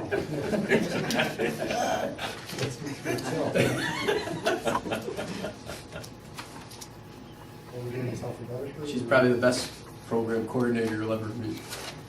Are we doing this alphabetically, or? Whatever you want to do. I memean, again, I brought them, those are the people that expressed the most interest, definitely were dedicated and wanted to do it. And again, the referrals too from Jim, we spoke, were in there, so.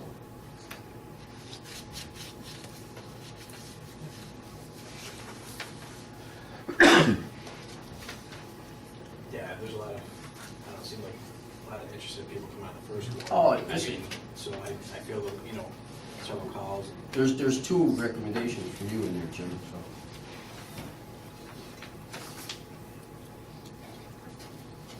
People in general are just excited about the parks. They've been calling the office. I mean, never realized how big it really was. I knew it was big, but it's.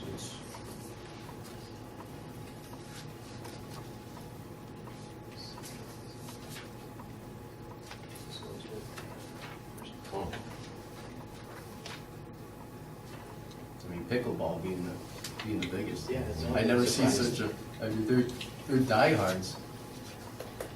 What is pickleball still? It's the round plastic ball, it's got a little hole in it. You hit it with the Tennis? crack. It's like tennis. And there's a net, people on each side of the net, Yeah. just like a tennis court. And running the resumes actually is Dan Trevisani that's in the back of the room today. Oh, sorry. And actually Dan, had the most experience on any of the 25. He's been on a state parks commission and, he's done a lot of park work and grants with the city of Utica. And his resume's in there, it's pretty extensive on parks. Aren't there two for Dan Book? Yeah, There's two there for Williams. One, because I think he sent his Do you know resume there's two from the same person? Yeah, Okay. yeah, one was he sent his resume in and the other one was just a letter to me.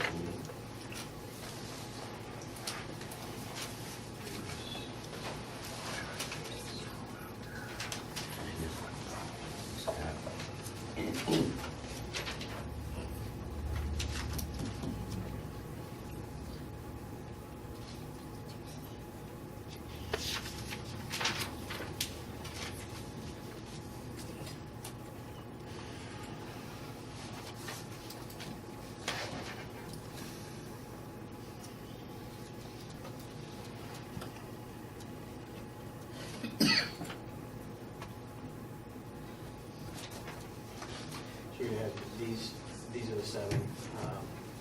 Is there going to be, you can have usually a chairman? Yeah, so we'd have a chairman. Again, I don't know if we pick the chairman or they do, but, I mean, if you want to pick the chairman, then I don't know if that's good. Or, I don't know, do we pick the chairman? Board would pick the chairman, Okay. just like you picked the chairman of the planning board. So that- So, I don't know, a lot of experienced people, a lot of people here with fundraising activities and different program activities and teachers. I don't know. I think it'll be an excellent commission.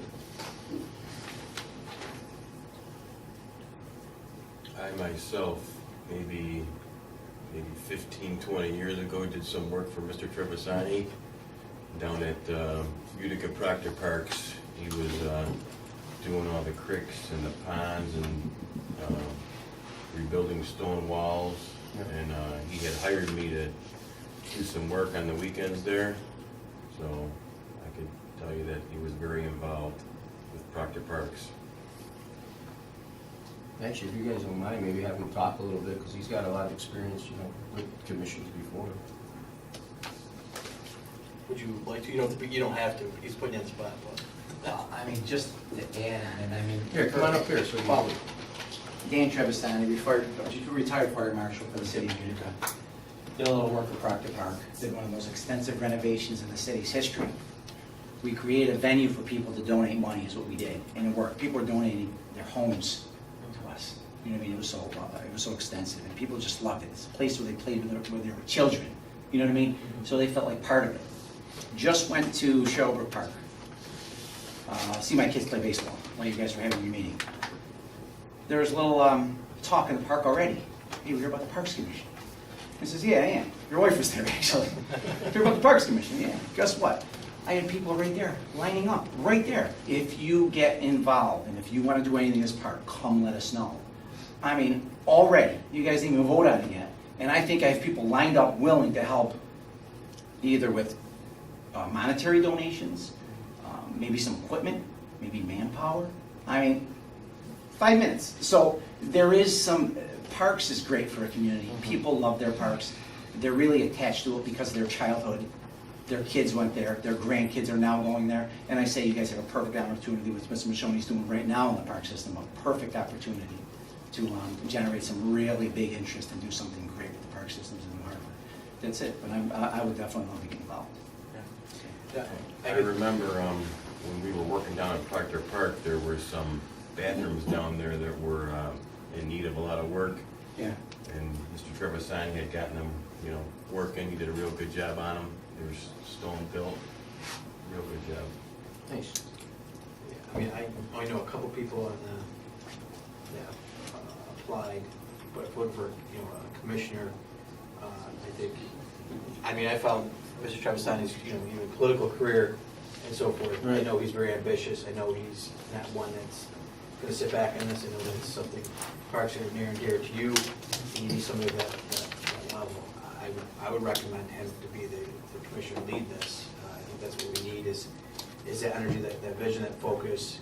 You know, as long as it's nothing like the other Travisani. No, I'm just kidding. Did he show up? No, I'm just kidding. Actually, but, tonight he was at his son's honor society banquet, so. I know. You know, I didn't have to go. Well, but, so, do you want to read the other names out? I mean, Sure, yeah, but so we have Daniel Travisani, which again, like, I thought had the most experience out of all 24 resumes. We had Art Ellis, he lives across the street from the park, real nice guy, very interested, willing to do, you know, above and beyond for the parks. He was great. We got Jane Blasik, you probably guys all know Jane. I mean, she's a spark plug. She's amazing. I tell you, any community program for the seniors or anytime raising money or doing anything for the seniors, she's out there. I think she's excellent. I've seen her in action, and no one's got more energy than her. So, another person was Mike Kennedy. Actually, your recommendation. You know, nice guy, very excited. You know, part of the school district and sports, and really wants to be part of the Parks Commission. You know, again, these are people that were really excited, called me back 2 or 3 times, you know, that's really what made the difference when people were calling, because they were hounding me for the positions, you know. Victor Ferriello, I mean, his resume has been a Red Cross and you know, Observer Dispatch, Rome Community Foundation, I mean, a lot of volunteer stuff. Again, seemed like a real nice guy, very, very dedicated to community service. I don't know if you know him, I don't know him personally, but, you know, his resume's got a lot of good characteristics, again, that I think we can use at the park. Daniel Williams, seemed like a nice guy, again, seems like very active. He said he had a lot of time, you know, he said he was disabled and he would have a lot of time because he you know, during the day to come and you know, run some programs and help out, get some programs. Again, you know him, said he was a good guy. The senior center, I think he mentioned there $1,000, you know, donation or grant or something, and so. Yeah, through the lodge or something, Mason? Is it? Mason, yeah. So he said that he was very active. Sure. You know, and Scott, if I can pronounce his last name, it'd be great, but Kowalczyk. He's at 32 Imperial Drive. Again, a real nice guy, very interested, excited to join up. Called multiple times. He's a high school math teacher for 21 years. I wanted even maybe to do some programs with education for kids at the park. You know, that he can start. So again, those were the people that, you know, had the most interest, called back, followed up. You know, some of them took walks with me at the parks, looked at stuff, had ideas already. You know. So we need a chairman and we need to appoint some people now. Yes. I'll make the motion if you want to, do I do these separately, Herb? Or? Well, I would appoint the chairperson separately first, So, and then. I'll make a motion to appoint Daniel Travisani as a chairman of the Park Commission. Okay, motion by Second, Jim, second by Phil. Discussion. All in favor? Aye. Okay. And then we have Art Ellis. He lives at 4102 Route 12, across from the park. He's a retired state trooper. I'll make a Motion by Dave, Second. second by Phil. Discussion. All in favor? Aye. Aye. Daniel Williams at 36 Sherrill Lane in New Hartford. Motion by Rich, Second. second by Phil. Discussion. All in favor? Aye. We have Victor Ferriello. Motion by Rich, second by Phil. Discussion. All in favor? Aye. And this is 2 Alexandria Road in Hartford. Jane Blasek, Country Club Courts, she lives at. Motion by Jim, second by Phil. Discussion. All in favor? Aye. Mike Kennedy at 9 Beechwood Road. Motion by Phil, second by Jim. Discussion. All in favor? Aye. And then we have Scott, and I'm gonna spell his last name for you. K-U-R-D-Z-I-O-L-E-K from 32 Imperial Drive. Motion? Motion by Phil, second by Jim. Discussion. All in favor? Aye. Okay, great. What's the term on this is? Did we limit the number of members though to 7? Something tells me it was I thought we did 5. I thought it was 5 like this Supposed to be 7. I thought we did 7. Yeah, I thought we did 7. That's what we recommended was 7.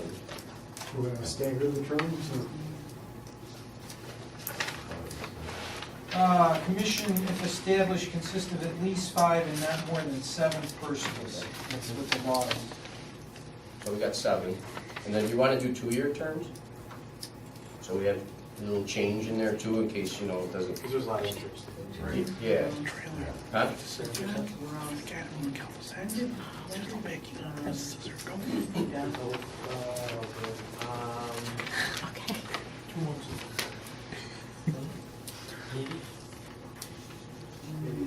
Do you remember, Kathy? Do you remember the terms? Yeah. So like when, and then the terms, like the first person appointed would just serve 1 year, the next person 2, the next 3. And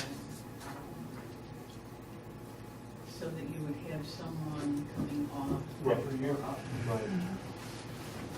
I mean, should we leave it, because somebody might only want, they might not commit to the project, so maybe somebody will, I don't know. Are you saying that we've already established that? Yeah, we You did. adopted the Yes. local law. We did a local law. Right. That's what I'm trying to Okay. find. Right. I don't know. Well, whatever we did was, I think it was done right at like right, I thought we did too. the police commission. And the fact that it's 7 is because we didn't say 7. No, We didn't say 5. 5, and of those 5, the town board would select the chairman. But it says no more, and still, you can still do 7. Right. But I think our local law said 5. The statute says we can't go up to 7. We have And to then stay at 5. each would have one record, like we did with the planning board or whatever other board. Right. I don't have it with me though. So we need to look at that. Do you want me to go upstairs again? I don't have it on my desk, no. If you have it, that'd be great.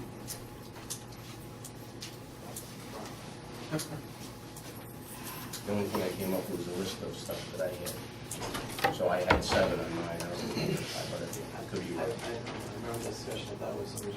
The law is 527, I can't Yeah, remember what we put in.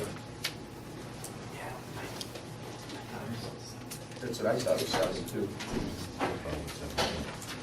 Because my idea was 7, I kept going with 7 the whole time, so I don't know. I don't want to add them, Right.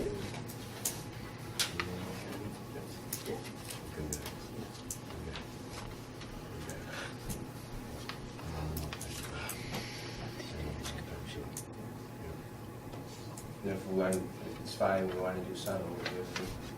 Commission shall consist of at least 5 and not more than 7 persons. Terms should be staggered a year apart based on the number of members, i.e. of 5 members, 5-year terms except first member 1, 2, 3, 4, 5.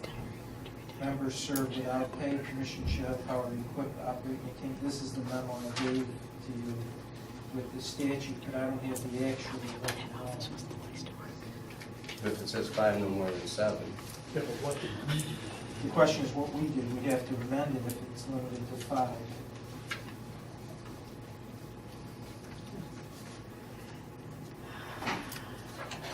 Why would we have limited it to 5? Why did we say 5? Well, the statute says 5. To 7. To 7. You can either have a 5 or a Right, no, I 7. understand that, but And there was, wonder why, if we did change it, you have it. The initial membership of the commission shall be made up of 5 members.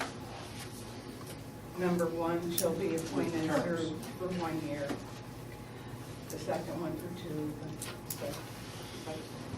The town board selects the chairman of the 5. so if you want to go ahead with 5, and then we can amend the local law to increase it to 7. So you can do 5, pick the chairman, do the 5, and then we can revise that to increase it to 7. Okay.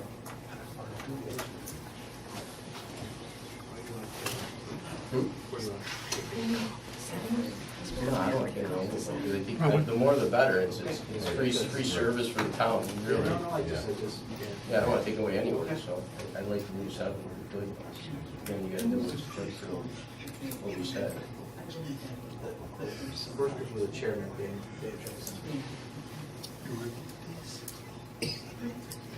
You want to do him for the 5-year term? Yeah, Because they were staggered terms, 1, 2, 3, 4, and 5. it's fine.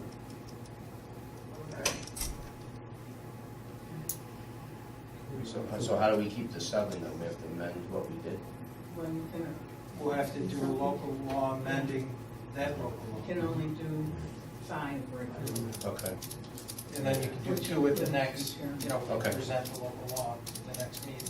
Okay. What do you guys want to do for, want to look at them? And then the other 2 we can pick up the next meeting? Yeah. Okay.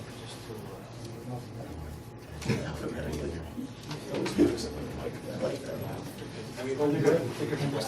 Yeah, of course, yeah. I'll write them a letter and tell them that we're gonna change it.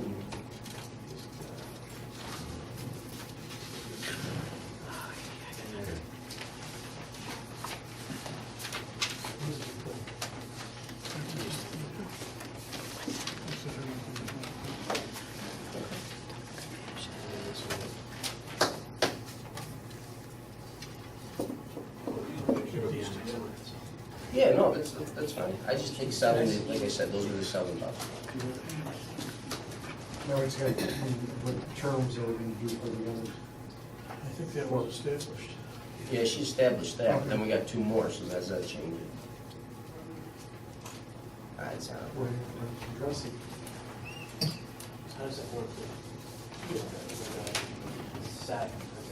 Staggered. We'll do the same, thing.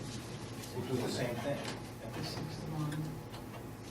Let's see, no, that's right, because they can only be 5-year terms. See, and we said that we put that in, each town board member and supervisor each entitled to select one, like we had done in the past. So we haven't done that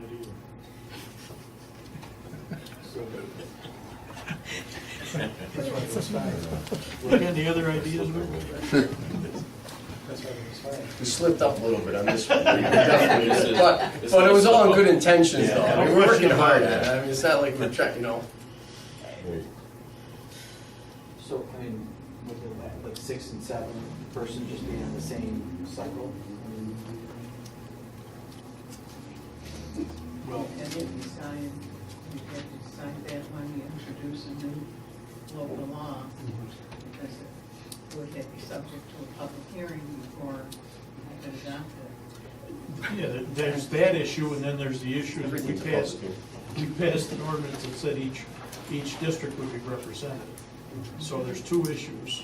No, we said each council person could select one. Right, okay, and I assume. That's why it was done with the Right. 5. Right. Well, so Dan Trevisani lives in the 2nd ward. We got Mike Kennedy, lives on Beechwood, 1st ward. Right. We got Victor Ferriello, First word. No, fourth ward. Fourth ward. We got Art Ellis, which is 12, so that's Third ward. third ward. And then we got Jane Blasek at the second ward. So actually, all the wards are covered too, right? All covered, right. Right. And then the other two are actually, I think, are Jim's wards for both. why- Yeah, that's so why- you can have that's why 3 people. Paul's- Yeah. But this is a Parks Commission. It's not like the police commission. It's all about who's gonna put the most Right. time in and wanna be dedicated to the park. So I'm not, You want an idea? Another good Sure, idea. go ahead. Maybe straighten out this and bring it back in the next meeting and get all 7 appointed, if that's the ultimate goal of the board. That's not a good So idea. hold it right now. Well, I think you should do the 5, because we're gonna have to revise the local law, it's gotta have a public hearing too. Yeah, plus the So I don't summer's know. coming. I got some Yeah. programs that they wanna start, so I don't, And the way the statute reads, if you've got 7, you increase the terms to 7 years. So 1, 2, 3, 4, 5, 6, Yeah, so 7. I think we should do 5 tonight. Let's get the program Yeah. started. I'm gonna It's tell fine. the other 2 All right. people that they're on, and they can still come to the meetings, correct? I mean, they won't have, And they don't have to be residents of each district, it's just each of you picks one. You don't have to pick somebody in your district. Right. Mr. Marzoni, just as a small suggestion too, you could also, because other people want to participate, you really don't want to kind of scare them away, but you could make them, the board itself could, depending on bylaws, make them non-voting members. You know, they can actually be part of the board, can vote them as members, and you can put them on committees. So they can have a committee, here's your committee assignment, it's a non-voting member, but then at some point you can work them in. If one gets off the board, you can fill the vacancies with those people. It's just a possibility. I mean, that's what we did. We had 5, we had literally had 6 non-voting members, and they all had committee assignments. You know, but again, we made that part of our bylaws. All right. Why don't we do 5? Let's get it started. Let's get some programs going for the summer. And then I'll tell these 2 people if they like to join and stuff, and then maybe Dan can work with them too for now, and if we want to change the law down the road or whatever, how's that? Does that sound good? So just so we get things started, Yeah, sounds good. Huh? Who are we not appointing? All right, so we got Dan Williams Yeah, and Scott from 32 Imperial Drive. that are coming off. They're being Right. held in abeyance. And then this way, every district has one in the 5 right now, the way we're doing it. Okay, Dan's gonna be the 5-year term, you have to designate the 4-year, 3-year, 2-year, and 1-year. Okay. So Jim, what do you think? What's your, we got Art Ellis, I would say, I know Mike was pretty happy, so I'd say Mike 4. 4 for Mike. Okay, so Mike Kennedy, 4-year term. we'll do Art Ellis, 3-year term. Yes. Yes. Art Ellis, 3-year term. Jane Blasek, 2-year term. 2 years. And then we'll do Victor Ferriero, 1-year term. Okay. Motion to so approve based on this. Motion to so approve. Second. Motion by Dave, second by Phil. Discussion? All in favor? Aye. Aye. Tomorrow, I'll call everybody and congratulate them and get them started. And I will also call the other 2 and keep them involved also, so. Great. And then, Dan, if you don't mind, I'll give you a couple more resumes, if you want to go through them and maybe put a committee together, so. Some of the people didn't have a lot of time, but maybe you could put a small committee together, maybe for a few of those people. Sure. Good. Congratulations, Yeah, Mr. Trevisani. Congratulations. Great, sounds good. Good. Claire. You're right. That was a tough one. All right, I also like to make a resolution for our town assessor to put roads, bridges in the assessment database. Motion by Rich. Second. Second. Second by Dave. Discussion. Did you want to say anything, Darlene? No, good. Okay. Discussion. All in favor? Aye. Aye. Oh. All this is an accounting, Yeah, it's just reporting all our roads for what they're worth, our bridges. Right. So, it doesn't affect the assessment base, am I correct? well, Darlene, is it would make it higher, correct? Bring it up, yeah. Yeah, it's gonna bring it up. Okay, Which is good. right. And then also too, I'd like to make a resolution for Darlene to put in the sewer units in the town. Darlene, if you want to discuss that a little bit with the board? We got with the planner of Oneida County, and he ran through with me, there's approximately 540 properties within the town that are not paying sewer. So we're trying to decipher to make sure that we have the right sewer districts with the right people, and that everyone pays fairly. That's all that is. It's a lot of work, but it needs to be put on. How did we get to that point? Could be a number of ways, Dave, the subdivisions, new homes going up, a lot of different factors, but we're getting caught up with it. When people call, want to do their 911 for their new homes, and that's where I see where they are. If they're within the district, they're paying. Okay. Sometimes those things just get missed. Okay, but they're not gonna be missed in the future. Hope so. And it'll bring the town back its revenue that's sure, Right. it's deserved. But this has been missed for years, it's not like yesterday. Right. Right, so this gets caught at the time a development goes in or a parcel gets built. How exactly is it triggered? You mentioned when they call for their 911 number? When they call and they send me the letter from 911 to what their address is gonna be, Okay. and then, Okay. I go from there. What about when a sewer permit is issued on a new home? Why can't I give her that information, Makes good sense, give her a copy. right? Yeah. Well, that's fine, but Because they gotta come to me before they go to Joe to get their permit. You gotta pull a permit, right? You gotta pull a Exactly. sewer permit, right? You gotta cut the road. But if they don't put That a, should be known. I have the program that we paid for, and it has everything. It has where the manhole covers are, where the sewer lines begins and ends. I have that. Every single road. Yeah. I have the updated one, you don't. Yeah, I do. Sorry, Rick. It's coming. Right, Paul? We're getting on top of things We're now. getting on top of things. So, as long as it gets caught. But we can make that happen when they come in for their permit. that'd be perfect. We can add it even onto the permit, maybe there's an area that you can put in there, sewer district, whatever. Whether it be a vacant piece of land, because they'll be paying on whether they're they're within the district, and even if the land's vacant, they're to pay. That's right, that's why him hooking up isn't the determining factor. Right? Whether they hook up or not, they're still. Whether they hook up or not, they're gonna be paying. Right. If they're within that district, they pay. Right.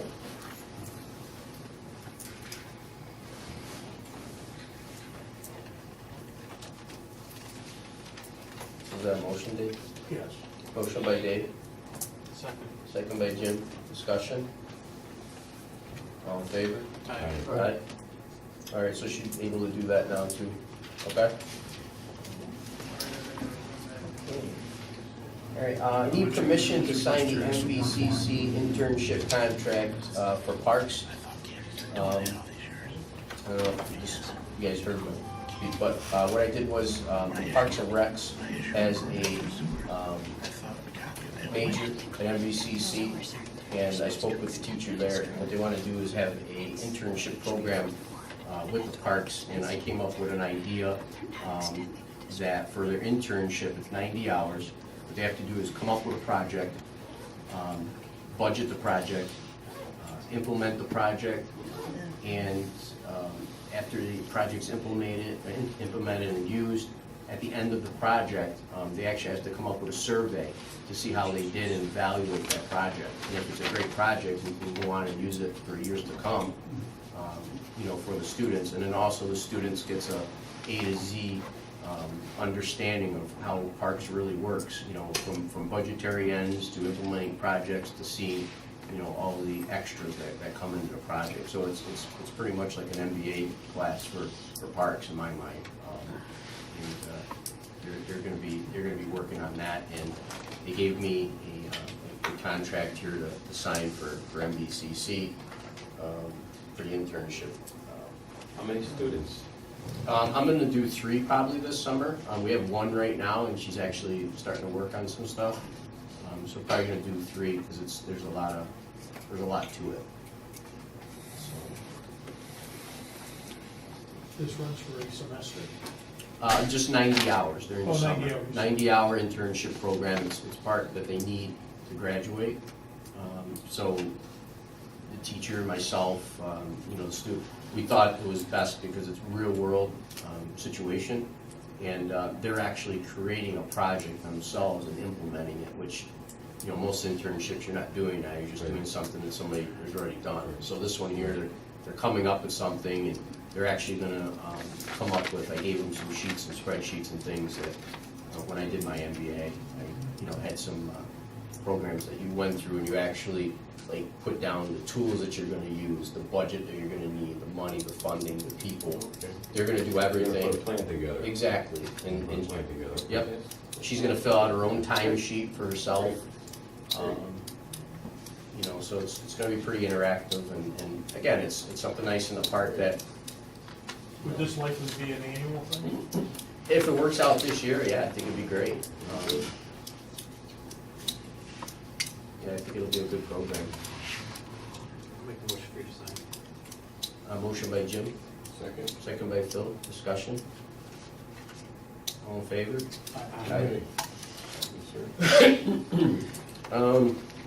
I have a, I don't think you've heard or seen this, but this here is the Parkland and Alienation Form for Municipality Information for Homeland Towers.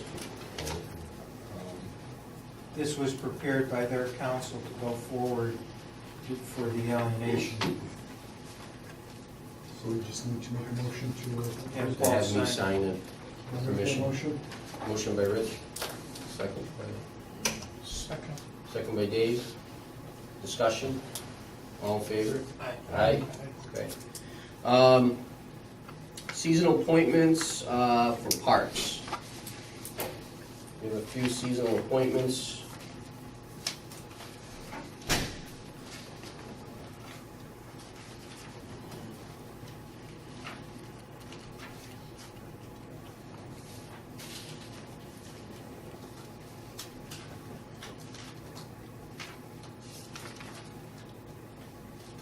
Well, we had a few seasons. There's a highway laborer, Joseph Scarfile, for a salary at $10 an hour. Rick, when do you want him to start?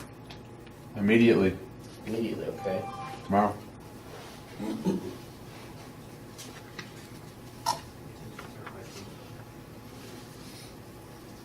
I'll move it. Second. Motion by Dave, second by Jim, all in favor? Aye. Aye. This is for parks laborers, Nicholas Sweets, Cullen, his name's on it, Cullen, who's Cullen?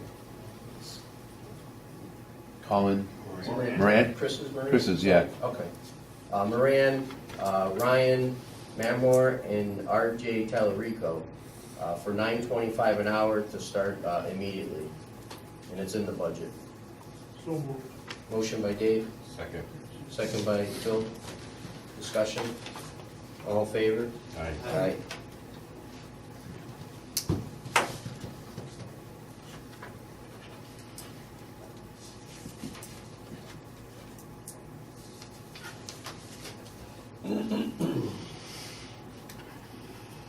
Okay, we did the senior center, so that's done. I got the appraisal back from the police station, from Donato, when we approved that. And he completed the appraisal for 30 Kellogg Road, county tax map number 229.015-1-16. After completion of the highest and best use analysis, it was determined that the highest and best use would be realized by considering the parcel as vacant land. The parcel contained is 1.84 plus or minus acres. Upon completion of the appraisal, it was deemed that the as-is market value of the property is $640,000 based on selling the property as is. So, just wanted to bring that to everybody's attention. Sure. You can pass it around. I have another copy. So do we need a motion to accept that? No.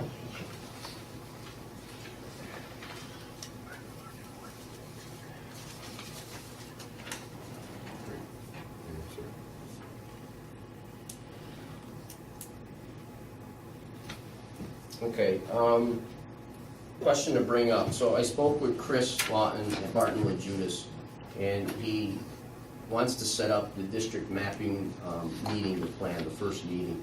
But before we do that, he said that we had to abolish the old stormwater districts before we can. Yeah, somebody's gotta give me a list of which Okay. ones they are. Okay. So how do we go about Do doing you have the that? list of them? I had the list, but I thought I gave copies to somebody, but I have a list. Okay, and then there's, How if many are there's, there? 10, 12 maybe? and then if 15. there's money owed in there, I guess, there's money that, Yeah. is there debt on them still that, you know, that has to be taken care of too, I guess, Yeah. beforehand. Thank you for the list. So, you wanna look into that, Herb, Yep. and then get back to me on I will. what's owed and what's done with all that? All right, and then just some follow-up stuff, local law designating codes officer to propose engineering contracts for developers. Where we, Well, Joe has given me a draft of revisions that we're hoping to implement in our code, and one of the sections specifically modifies our code so as to allow us to pass through the engineering costs, and it's listed under reimbursable costs. Reimbursable costs, and he has incurred by the planning board for private consultation fees or other expenses in connection with proposed site plan shall be charged to the applicant. And these are in addition to the fees. So rather than just deal with this one item, Joe, we're gonna go through the whole thing, correct? Subdivision and site. Yeah, so that we'll implement it at the time we do that. We have to have a new local law and public. Yeah, oh yeah. when do we go ahead? I have his draft, I'm not done looking at Okay. it, but hopefully. June 6th, you think? Yeah. Okay. Great. All right, moving on. So local law for best value bidding process. Yeah. You brought some information on that. Yeah, it's my handy dandy book here. Pursuant to General Municipal Law, Section 103, a municipality may award purchase contracts and contracts for service work on the basis of best value, so long as the municipality has enacted a local law authorizing the utilization of best value in procurement. However, best value may not be utilized for purchase contracts necessary for the completion of a construction contract governed by Article 8 of the labor law, because you can't get around prevailing wage by going best value. So what I did is I drafted a local law. I couldn't find, most municipalities have a local law within the framework of their town code. What I did find in our procurement policy, a reference to the competitive bidding. So what I did is I created a local law amending our procurement policy to authorize purchasing based on best value. They had enacted, Town of New Hartford Town Board, that this local law amends our procurement policy as follows. Town of New Hartford Purchasing Policy and Procedural Manual shall be amended to add a new section to read in its entirety as follows. Purchasing based on best value. New York General Municipal Law, Section 103 requires competitive bidding for purchase contracts and public works contracts, and has historically required such bids to be awarded to the lowest responsible bidder whose bid meets the requirements and specifications of the project. Section 103 was amended to provide by enactment of a local law, so providing municipalities may award purchase contracts which would otherwise be subject to lowest bidder rule on the basis of best value as defined in state finance law. Notwithstanding the provisions of the procurement policy, the town board hereby determines it is in the best interest of town of New Hartford to have authority to award purchase contracts on the basis of best value. Factors that may be used to enact the best value option where cost efficiency over time to award the goods or services other than lowest bidder, including but not limited lowest cost of maintenance, durability, higher quality, longer life. The town, and then it goes on to say that we can award service work as well. However, you cannot do the Article 8 labor on the basis of best value, the Article 8 contracts, because construction contracts under state law have to contain the prevailing wage provisions, and best value does not necessarily comply with that. So I roughed this out. I can have it finalized. I just want to double check because I could not find our procurement policy any place except in our purchasing policy and procedural manual. I don't know, Rick, if you know if it's anywhere else. That's the only place that I, Yeah. So I'd like to go forward, finalize this local law and have it for the next meeting in final version, then we can schedule the public hearing.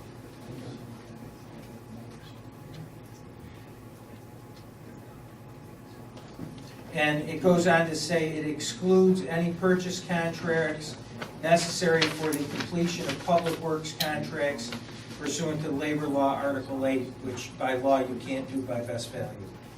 So I don't know if you want to go forward with it? Yeah. Okay.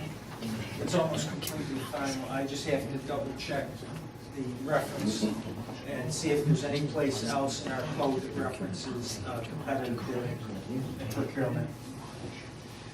Do you want to just this information? Well, I think you're going to run into a problem because it's considered an Article 8 labor law construction contract. So I think you're. It's got to be prevailing wage. It's got to be prevailing. No, it's not prevailing wage, but you can pick some. I'd like to look at this Okay, all right, first. all right, let's, go ahead. Okay. Because I'd like to research this, Okay. all right? Because I think you're gonna end up with the same situation with whoever is awarded, whoever you award it to has to do prevailing They have to wage. pay the. It's construction contract under Article Oh, I 8. agree. The only thing that they told me. the To do an architecture firm, RFQ. To do an RFQ, so you don't have to have bid documents and spend another $30,000 to do bid documents. What you would do is you would put it out to, RFQ. Developers would come in and say, okay, I want to do the work on this building. They would still give you a price, they would still give you your qualifications, and you would pick on that instead of actually bidding out on bid docs. Yeah, I think you. But could they do- would still use prevailing wage, but you would know Yeah, upfront. whether you do an RFP, a bid, or an RFQ, I think you can do an RFQ. Yeah, without the only any thing problem. this saves is, again, to get bid docs for the building Takes a long time. is gonna take another month, and then also the time to go out to bid for it. That's gonna be design built, is that what you're saying? Not design build, we're gonna have the design, we're just not gonna have bid docs done. Okay. So instead of having bid docs, it's still, again, it's prevailing wage, you're still being competitive, giving it out, to people, but they're gonna come back with a price without the actual bid docs from the architect. So- And it talks about assembling a committee to review and to rank the bids 1, 2, and 3. Right. In fact, I think that's what me and Rick did for the bridge Yeah, with, for the state bidding for that. We picked the person on qualifications. yeah. And that was legal for that New York State one. So, I mean, it's the same thing that he was talking about, and it said that you could do that. You can do it, Okay. according to this. So you're gonna use the preliminary plans by the architect, and you're gonna go out for an RFQ. Right. You're gonna advertise it, 3 to 4 weeks to respond. Yeah, because he said we still have to do the 30 days. Once advertised, I suggest you assemble a committee to review and rank the qualifications of each submission and consider selecting 2 or 3 of the highest ranked for an interview. They would sit in and help us. So it sounds legal, huh? Yeah, He said another municipality did that, Okay. and then he didn't have to come up and bid, actual bid Well, I specs, think that's specking out even that's like the great. drains on the toilet, all that stuff. And he says it's gonna save us a month of time. Yeah, I'll be glad to get a hold of them, and I think we Okay. should go forward with that. Okay. You're gonna have to advertise on the Mohawk Valley Builders Exchange. Yeah, we'll advertise wherever, I mean, as long as, I wanna get a lot of people in to really This way do some. everybody's gonna see it, Yeah, not just your local paper. So you're gonna want a motion to prepare a request for qualifications and advertise in designated media or legal ads requiring return of bids to be presented within, you can set a date in accordance with our town procurement policy. And he said it'll help. yeah, we have all the plans will be done Friday and completed, So I'll work with him and put it together. Okay, so I need a motion to go out to bid. Yeah. Make a motion. Motion by Jim, Second. second by Phil, discussion. All in favor? Aye. Okay, another thing, Christine Perry was double charged for the playground. She sent the check in and cashed it, then she went online to register her child, because we had the new online process, so it was in the same day. So if she shows us proof, I'd like permission to return her $200, so there's only one current charge. Motion by Rich, Second. second by Dave, discussion. All in favor? Aye. Another thing, and I don't know if you're interested in, at the rec center, Pro Wrestling was interested in renting the rec center for like WWE, and they're willing to pay like a flat fee. And then I told, see what the sales were, so we'd get a percentage of sales and concessions also. To take care of all their security and all that. Yeah, they have their own security like they do at the Odd when they go down there. It'll be, again, smaller than the Odd, of course, but, I don't know if that's an interest to anybody. What do you think about that? Can we do it on the ice? Would be fun. Whole So new- I- a whole new twist to wrestling. What's your input? They got a lot of liability insurance? That's what I was. Yeah, I mean, it's pro wrestling, and they're gonna have, all the requirements. Is that big enough then, Well, this is a big enough venue, obviously they've looked at it. Yeah, they're very interested. They said they like the area, and, I've seen these, I mean, I don't know what, there's all different levels. of Yeah. WWEs. Well, it's like I don't know, I brought my son to the Odd when they had it down there. I mean, it wasn't Right. jam-packed, but I mean, it had good 300 people. Yeah, no, I mean, there's levels where they don't bring in like, the main person. Oh, yeah. And they have smaller areas and they, spin-offs of the WWE and then we'll bring in a little bit, but, I mean, do we have the parking, do we have all that? I mean, you're talking, even if you do get. What do you think, Chief? Yeah, let's get the chief in there. I think if it's gonna bring people in, it's gonna be good event, bring it in. I mean, it's not gonna be, probably be on a Saturday afternoon or something, It's probably gonna be a low end thing, Right. it's not gonna be like, John Cena or anything like that. Yeah. I mean, Do it's we have gonna- to have personnel there? No, we They're hiring don't. their own. They have their own security, they have everything, I mean, Chief, you, like, for example, the ride for missing children, you do all the traffic control and things such as that. I assume that this would need traffic control.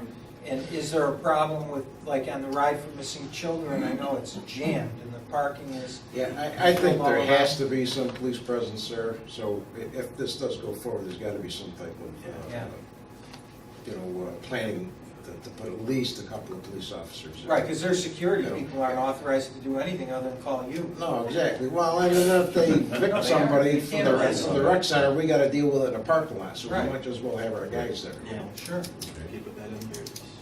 yeah, no, I can, listen, they're willing to write the check if they get business, they wanna do it. So they said they'd give us a percentage even of what comes in, and, I suggested that, but still. How much do they charge for tickets to go see that? It's expensive. Yeah. They're like The average. $25, $28 a ticket. Oh, is it? Oh, $25 yeah. a ticket? Where does that go? Well, that's a cheap thing, Chief, what do you do for Ride for Missing Children? Do you put, We do, we have extra manpower out there. you control the traffic and everything, right? We do coming into the village, and of course, the rec center is where it ends, so we've got a heavy police presence there. Is there a problem with parking? There is a problem with parking, yeah, crossing people, School, from the yeah. public parking lot to through the rec center and so forth, across from the firehouse where they park, public parking lot to park. So, but I'm a little more concerned, obviously, with this pro wrestling coming in, because people, and they get excited and so forth. And there could be some issues. I'll be out of town. So it sounds like we need to bill them for some Yeah. police services. Oh, no, that's all gonna be in the lease. I mean, we're gonna bill for everything we can, you know. But I'm just, my thing is if it's something you guys are even interested in doing, I mean, I'll, you know, we're gonna make money, we're gonna do it. It's worth a shot, we could try one. see how Yeah, it works. if it don't work, then, Right. I don't know. It'd be fun if, I think, I don't know, I went with my son, there was no problems out the odd, I don't know, but who knows, maybe I was lucky. I mean, what do you think? I mean, Chief, have you ever seen real As long as major? it's not public skate on a Friday night, I'm good. Wrestling and skating all at once, maybe. Or have the wrestlers there when they have the skating, so they keep it under control. Maybe you get a good turnout, 300-400 people. Yeah, well, that's what I was thinking, I don't know, it might be a nice Saturday afternoon Yeah. for some families, I mean, people Yeah. go with their kids, you know, I don't know. That's right. Yes, as long as we cover our costs. Oh, no, that's, Yeah. yeah, no, Right. we wanna, we're definitely covering the costs, we're gonna do it. I Lose money. say we try it. Yes. Okay. Sure. Alright, so I'll call them back then to see what they can come up with. And then I'll bring the terms of the lease and all the information and see what you think at that point, go from there. Yeah, well, he said the same, if it doesn't make any money, he's not gonna come back, so I mean, you know, again, everybody tries it, so. And if it brings issues, we don't do it again, that's all. But if it works out and it's nice, other things might come there too, you know? Oh, right, exactly. I mean, we had the circus up in Glidden, that's nice, I mean, everybody goes with their kids. Right, I don't know. right, right. So, maybe something could come from it, so we can try it. All right, I'll call him back and I'll get the terms and I'll get with Chief exactly what the cost is, with everything. Right, we can put together, right down to the work per cop, everything. Okay. All right, sounds good. All right, and then the last thing is, as you know, Carol Ryan retired. She retired like 2 weeks ago in my office. So I currently don't have a secretary, and we got a lot going on there. So I'd like to hire a part-time person for secretary, not full-time, if possible. And then what I'd like to do is, because we have a lot of money coming in that office, I'd like Barb to move upstairs and run things from there and collect actual money that comes in from all our sales tax and all our cash that comes in from Eileen and everyone else. And then just have a part-time person there for my secretary and pretty much be done with it and do the same, you know, going through even to next year or whatever. I think that would work out, so. I came up with some stuff, I interviewed some people. I got somebody that's interested in taking a position for 17 and a half hours a week. No benefits, you know, no retirement, just part-time, and for $14.83 an hour. And she'll handle all my, you know, day-to-day stuff, and then Barb will be there too afterwards, you know, pretty much taking care of the other things. So I was, if I give Barb a stipend and I do the part-time thing, we save about $36,000 a year, not having that extra benefits and retirement. And then if you take in the hourly wage, even from both the increase in salary and this, you know, you're saving another like $8,500. So it's a big savings if we go this route, and I think it'll work because I'll actually have, you know, 2 people in there, and Barb's been here forever, and you know, she could take care of the money and stuff that we got coming in there, so I'd feel more comfortable than starting someone out new, receiving all that money.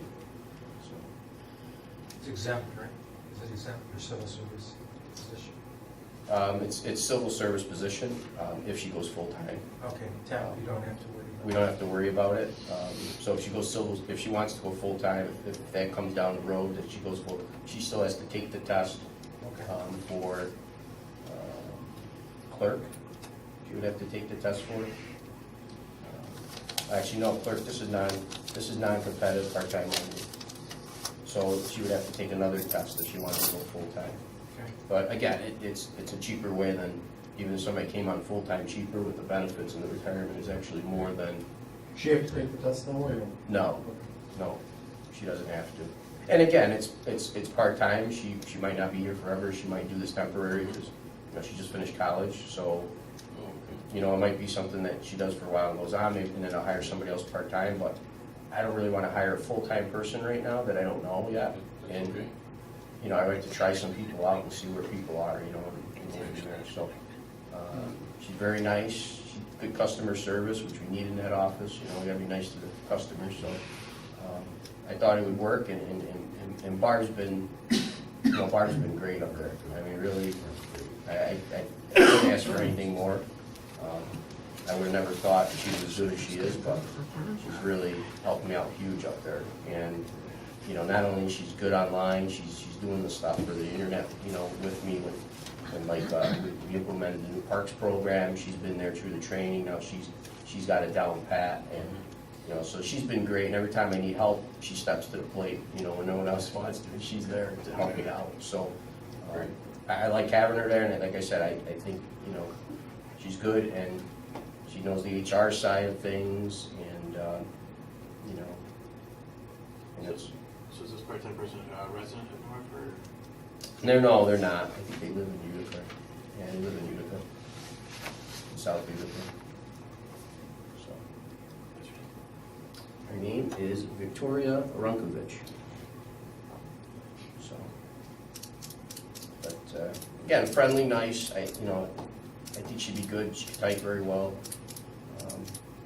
Put letters together very well. She did well in school. Again, it's part-time. We'll try it out and see how it goes, but instead of me hiring another full-time person right away and not knowing, and again, the cost savings are better going this route anyway for me. And, again, and then Barb, like I said, she stepped to the plate. I mean, she's there sometimes till 5 o'clock. I mean, she comes in early for me. She's there, So I think it's working out well, and I just really need one more person there to kind of do some day-to-day tasks,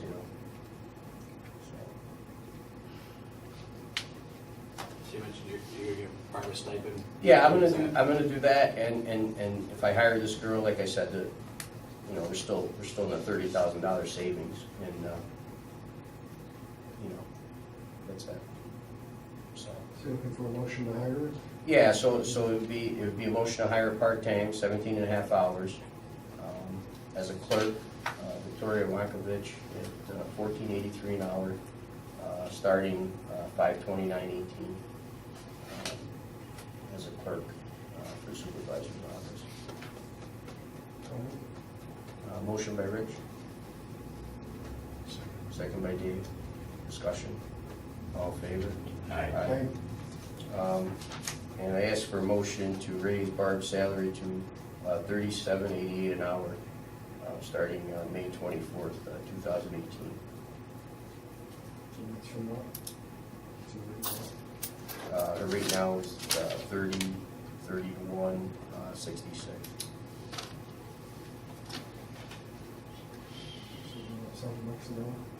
Yeah, so you got 7 and 14, again, it's still under the $26 an hour, plus you're saving the benefits and you're saving, retirement to the full-time employee. Plus, this year also too is, with the part-time employee, if it doesn't work out, then we're not stuck.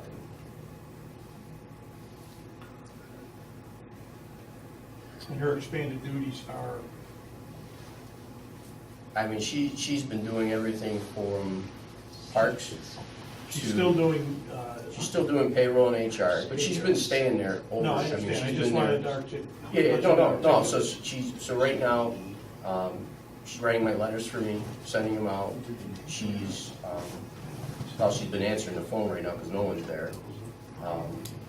She's taking care of her HR duties. She is doing the website work with me now. I'm teaching her how to do it, so she's taking that over little by little. Have enough time in the day to do all this, or? Well, she's there extra time, but she's okay with that, because honestly, she likes to work. And, again, you know me, I'm only gonna have somebody there that's gonna work. I mean, she's doing the work, it's not that, And she's exempt, so there's no overtime. Right, exactly. So there's no overtime for her either, so.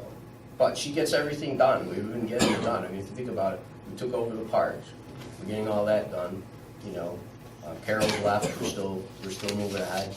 And, we're working on all the FEMA stuff, which, again, a lot of her hours is going towards FEMA, which we're gonna get a credit back this year for, not next year and stuff, I understand that in the future, but again, all these things that we're doing there is a lot.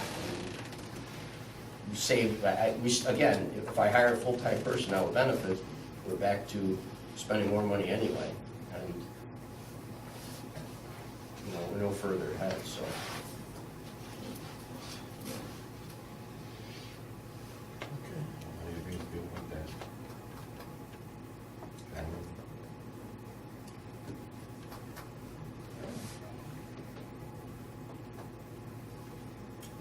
Again, like I said, she's doing the work, and she's a great employee. She's been excellent, and I wouldn't say that, if it wasn't, so. So with that stipend, just think it forward. Yeah, sure. And we keep a part-time works out for the clerk. Say that clerk goes to full-time. Well, the clerk would only go to full-time if I wanted her to, which I don't want a full-time clerk. I'd rather keep Barb there, and I'd rather have my part-time clerk there, because I think that works better for our office. I mean, Barb's on top of stuff, plus she can handle people. She's very nice with people. Every time we have an issue with another department or something happens, people come upstairs, Barb calms them down. I mean, it's been working out great for me. I mean, I'm just, again, I don't want somebody there that somebody's gonna snip at them, they're gonna snip back, and it's just a constant war. So I think her personal skills upstairs are excellent, and I think even her customer service skills are excellent. I mean, she calms situations down instead of, makes them worse up there. And that's one good quality. And again, she's been an employee for a long time. She takes in the money, I trust her with it.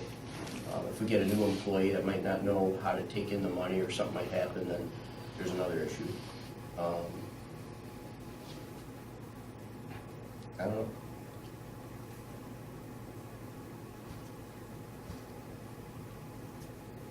No, it's up to us. Well, I don't have a problem with it. How does she line up with other non-represented clerks? Well, Barb's not a clerk, right? She's The department head. She's a department head for HR. She's not a clerk. I don't know. I don't really think there's anybody that's in the same category, because if you look at the other secretaries and other people that are here, they're doing one job, and they're doing a different kind of job.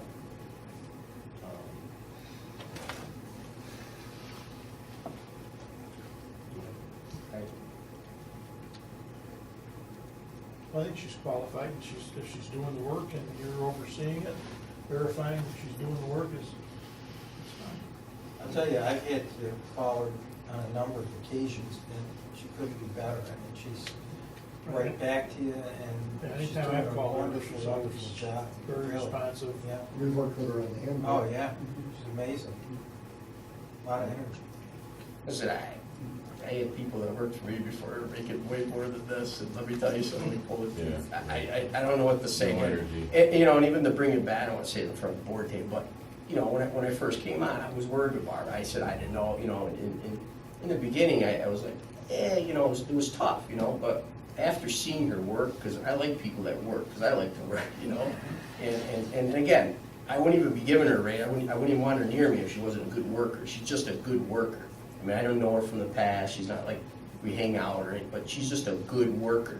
and when I need her for something, again, she doesn't give me an excuse, she doesn't tell me we can't do it or she's too busy. She makes the time to do it, and we get it done. And again, you know, all these people have left, and, you know, she's taken on the role, and she doesn't cry about her work, she doesn't cry, she's doing too much, she just does it, gets it done, and we've been successful so far. And again, you know, we've taken on the Parks Department up there. I mean, that, you know, that gets a lot of calls. You know, we're taking in, we're doing right now, the children's, the community program that we run, you know, in the schools. You know, we're organizing that together. I mean, we just implemented a new online, you know, paying system. She's good with all that stuff, she understands it, she takes care of whole phones for the town, she understands that.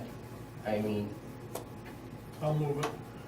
so again, like I said, I thank you, but I just wanted to finish, but she's been excellent for me. Again, I feel it's a fair wage for what she's doing and the time that she's putting in, and, you know, the effort that she's put forward, so. With that, motion by Dave, second by Phil. Discussion. All in favor? Aye. Thank you. All right. That is all I had. Anybody else have any questions or comments? Just a point, I brought it up last month at Sure. our last meeting about the lighting on Route 8 and 840 and Route 5, and it's now my understanding that's gonna be a 20, or an 1821, 1921 project. So there's 2020. It's been a long night. Isn't it Utica owns it? It doesn't matter, all I'm No, saying. I know, but maybe we should just write a letter to the mayor. My point exactly, we should go on record as not being happy over the fact that those lights are not on. They've I been know out it's for not how our many- responsibility, but I think we You should should do make it. that complaint A lot of years. 2 months ago. They've been out a I lot made of a years. complaint to you. Right. Exactly. We want to have a resolution requesting the town supervisor to send a letter supported unanimously by the town board with regard to turning on the lights. Very good. Yes. And I also understand that there are some that maybe can't be turned on, but there are others that can be, and I think that should be addressed. And we should go on record Listen, I agree. And in Yeah. public safety, they should be fixed if they can't go on. They could be fixed. Yeah. right. If we're gonna wait till 21 to get them fixed, it's not acceptable. I agree. So, I agree. motion by Dave, Second. second by Phil. Discussion. All in favor? Aye. All right. I'll have Barb draft out the letter. Motion to adjourn. Can you do the bills? No, do we have to pay people? Yours Just isn't in kidding. here, is it? I don't have one, I haven't billed anything. We don't get any money. That's for you. Oh, gosh. All right, motion to pay the bills. So moved. Motion by Phil, second by Dave. Discussion. All in favor? Aye. This is the way. Aye. All highway. Motion to adjourn. Said So moved. 95% Motion by for Dave, second by highway. Jim. Discussion. All in favor? Aye. Aye. I feel like an auctioneer. Yeah. That's the main thing.